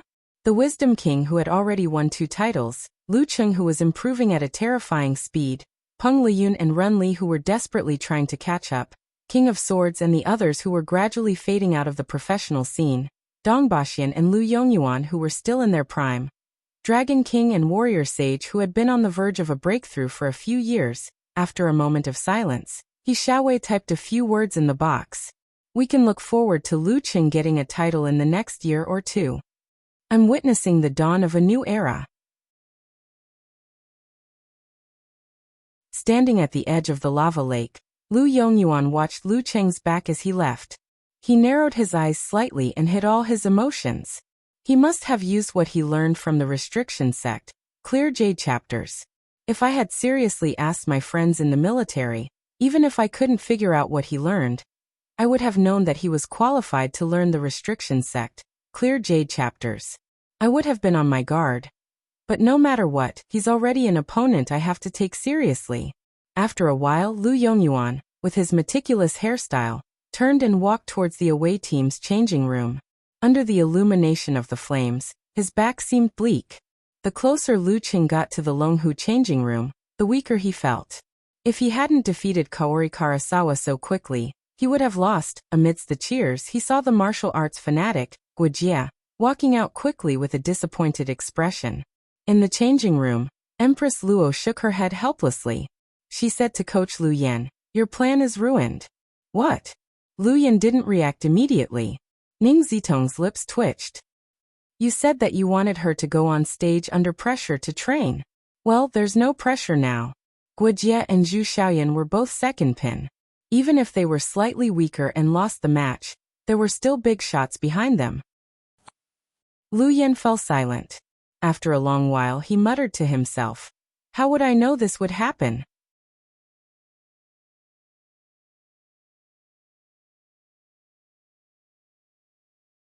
Chapter 698. After exchanging a nod with Lu Qing, Guojia walked towards the edge of the magma lake, under the protection of the underground fire. The nervousness in her heart was long gone. It was even worse than when she participated in the title match. It was closer to being arranged to fight in an unimportant match. However, this didn't affect her yearning for matches. Challenging different opponents, witnessing different secret arts, and experiencing different styles had always been one of her hobbies. The nickname martial arts fanatic wasn't made up by others. How could there be no wind without a cause? In the changing room of the Guanwei League, Zhu Xiaoyan, who had a healthy wheat complexion and a slender figure of average height, sighed and stood up slowly. Sister Xiaoyan, don't feel pressured, consoled Zheng Shiduo, who was about 2 meters tall. It wasn't the first time Boss Lu had unexpectedly lost a match. We didn't expect you to win 1 versus 2, especially with Empress Luo, who was famous for her movement techniques. Zhu Xiaoyan put her finger to her lips and made a smile. I'm not feeling pressured. I'm just lamenting that the martial arts fanatic is indeed a martial arts fanatic. Other than practicing martial arts, competing, eating, and sleeping, it's all about practicing martial arts, competing, eating, and sleeping. I can't believe I didn't manage to collect any dark history of hers. It's going to be tough later. She collected dark histories of others for 2 reasons. Firstly, it was to satisfy her hobby of gossip. Secondly, it was to use it as material for her illusionary secret arts. Through targeted arrangements, she could improve the effect and pass off the truth as the truth. However, Guojia was so boring that she felt helpless. Without waiting for Zheng Shiduo to say anything else, Zhu Xiaoyan cracked her neck and walked towards the changing room door. As she held the door handle, she turned around and looked at Li Pingao, whose eyelids shone with a metallic luster. She didn't know what he was thinking with his head lowered. I'm going to battle. You have to come out as soon as possible. You're the most promising one among us to become a first pin and enter the title match. When Guojia and Zhu Xiaoyan approached the magma lake, Lu Qing took the phone and specially made nutrient solution from Amen, who came from the glass room next door. As he gulped down the liquid, he pushed the door open and entered. Ning Zitong lowered her hands and stood beside the window. Glancing at him, she said in exasperation, "You want us to change our home ground this year? The Dragon King is like that, and so are you. You don't learn from the good and learn from the bad." Lu Qing turned back to look at the magma lake, that was dozens of meters in radius. He laughed dryly and said, too forgetful, too forgetful. Otherwise he would not have been able to defeat the god-slaying saber. Of course, Sister Ning was not wrong. If similar explosions were to happen a few more times, This place would become a real magma lake decorated with stone pillars. At that time, it would be more beneficial for the warriors with outstanding body movements or the warriors who could travel in thin air, instead of the masters of the fire sect. Moreover, the danger level would increase exponentially. At this point, they had to find another main battlefield. There weren't many similar natural environments around Flower City. Well, 5 years ago, the previous home ground was ruined by the Dragon King. After hearing his reply, Ning Zitong spat. Both of you are so good at tearing down houses. If you get the title of king in the future, I suggest you call yourself Demolition King. Lu Qing was experienced and did not attempt to reason with Empress Luo or argue about his nickname. He only laughed and retreated back to his seat. He put the empty bottle of nutrient solution aside, turned on his phone, and looked at the compliments sent by his little fairy. He smiled happily and complacently as he said, covering his face and sighing expression, I was criticized by Empress Luo as soon as I returned to the changing room. She said I'm an expert at tearing down houses. Because his left fist was severely injured, he put his phone on his lap and typed with one hand. Yenjika was still immersed in the excitement of her husband defeating the god-slaying saber at his peak. When she saw this, she was clearly stunned. Then she pursed her lips, her dimples showing. Laughing out loud emoji, she replied, no problem. This joke is so funny. Lu Qing was slightly puzzled, but he quickly threw the thought to the back of his mind. He began to talk about the battle with Cuckoo. During the time, he controlled the details, healed his wounds and bandaged them. At this moment, Guojie and Zhu Xiaoyan were standing at the edge of the magma lake. However, they did not look at each other through the water. The referee did not allow the staff to clean up the battlefield, and there was no way to do so. Without further ado, he raised his right hand and said, begin. Guojie was about to pounce forward and launch a ferocious attack. She practiced the fire sect, not the dark sect that Empress Luo was good at, when her vision blurred.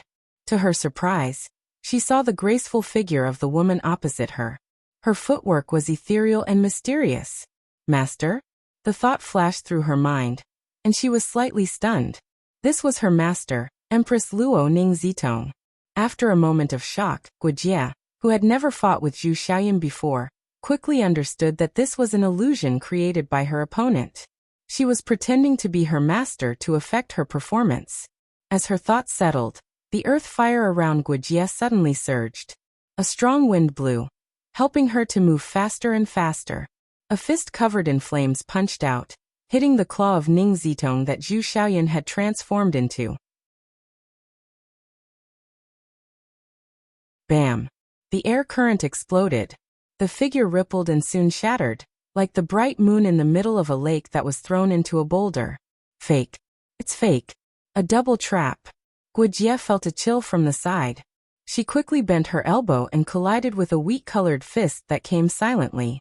Physical invulnerability level absolute reaction. For the rest of the match, Guojie had a feeling that her eyes, ears, mouth, nose, and mind were all deceiving her. However, she remained steadfast. Focusing on defense and mixing in area of effect attacks, she managed to hold on for more than 10 minutes. She even put Zhu Xiaoyan in a difficult position a few times.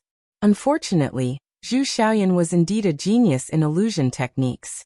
After a long battle, she seized an opportunity to use truth as illusion to deceive her opponent's senses. When it came to close-range attacks, Guojie finally reacted, but she couldn't keep up with her movements. Regretfully, she lost. In the changing room, Ning Zitong heaved a sigh and mumbled, I really don't like competing with her. It always reminds me of my helplessness, awkwardness, and unwillingness to recall. If it were in ancient times, her style of exposing others' scars would have been ganged up on and beaten to death. Lu Yan's face darkened as he added, her only strength is that only she knows. So what dark history do you have, Sister Ning? Lu Qing was curious, but he didn't dare to ask. He watched as Empress Luo sashayed out the door. Suddenly, a thought flashed through his mind. He tilted his head and asked with interest, Coach, did you let Guojie fight because you didn't want to face Zhu Xiaoyan? What dark history does she know about you? Lu Yan's expression froze. He replied in a deep voice, why would I be afraid of her? After that, he stood up, walked to the window, and looked at the arena. I'm not afraid of her, but I'm afraid of myself. Lu Qing laughed to himself. Looking at the big screen, he diverted some of his attention to heal his internal injuries. The last match was a foregone conclusion.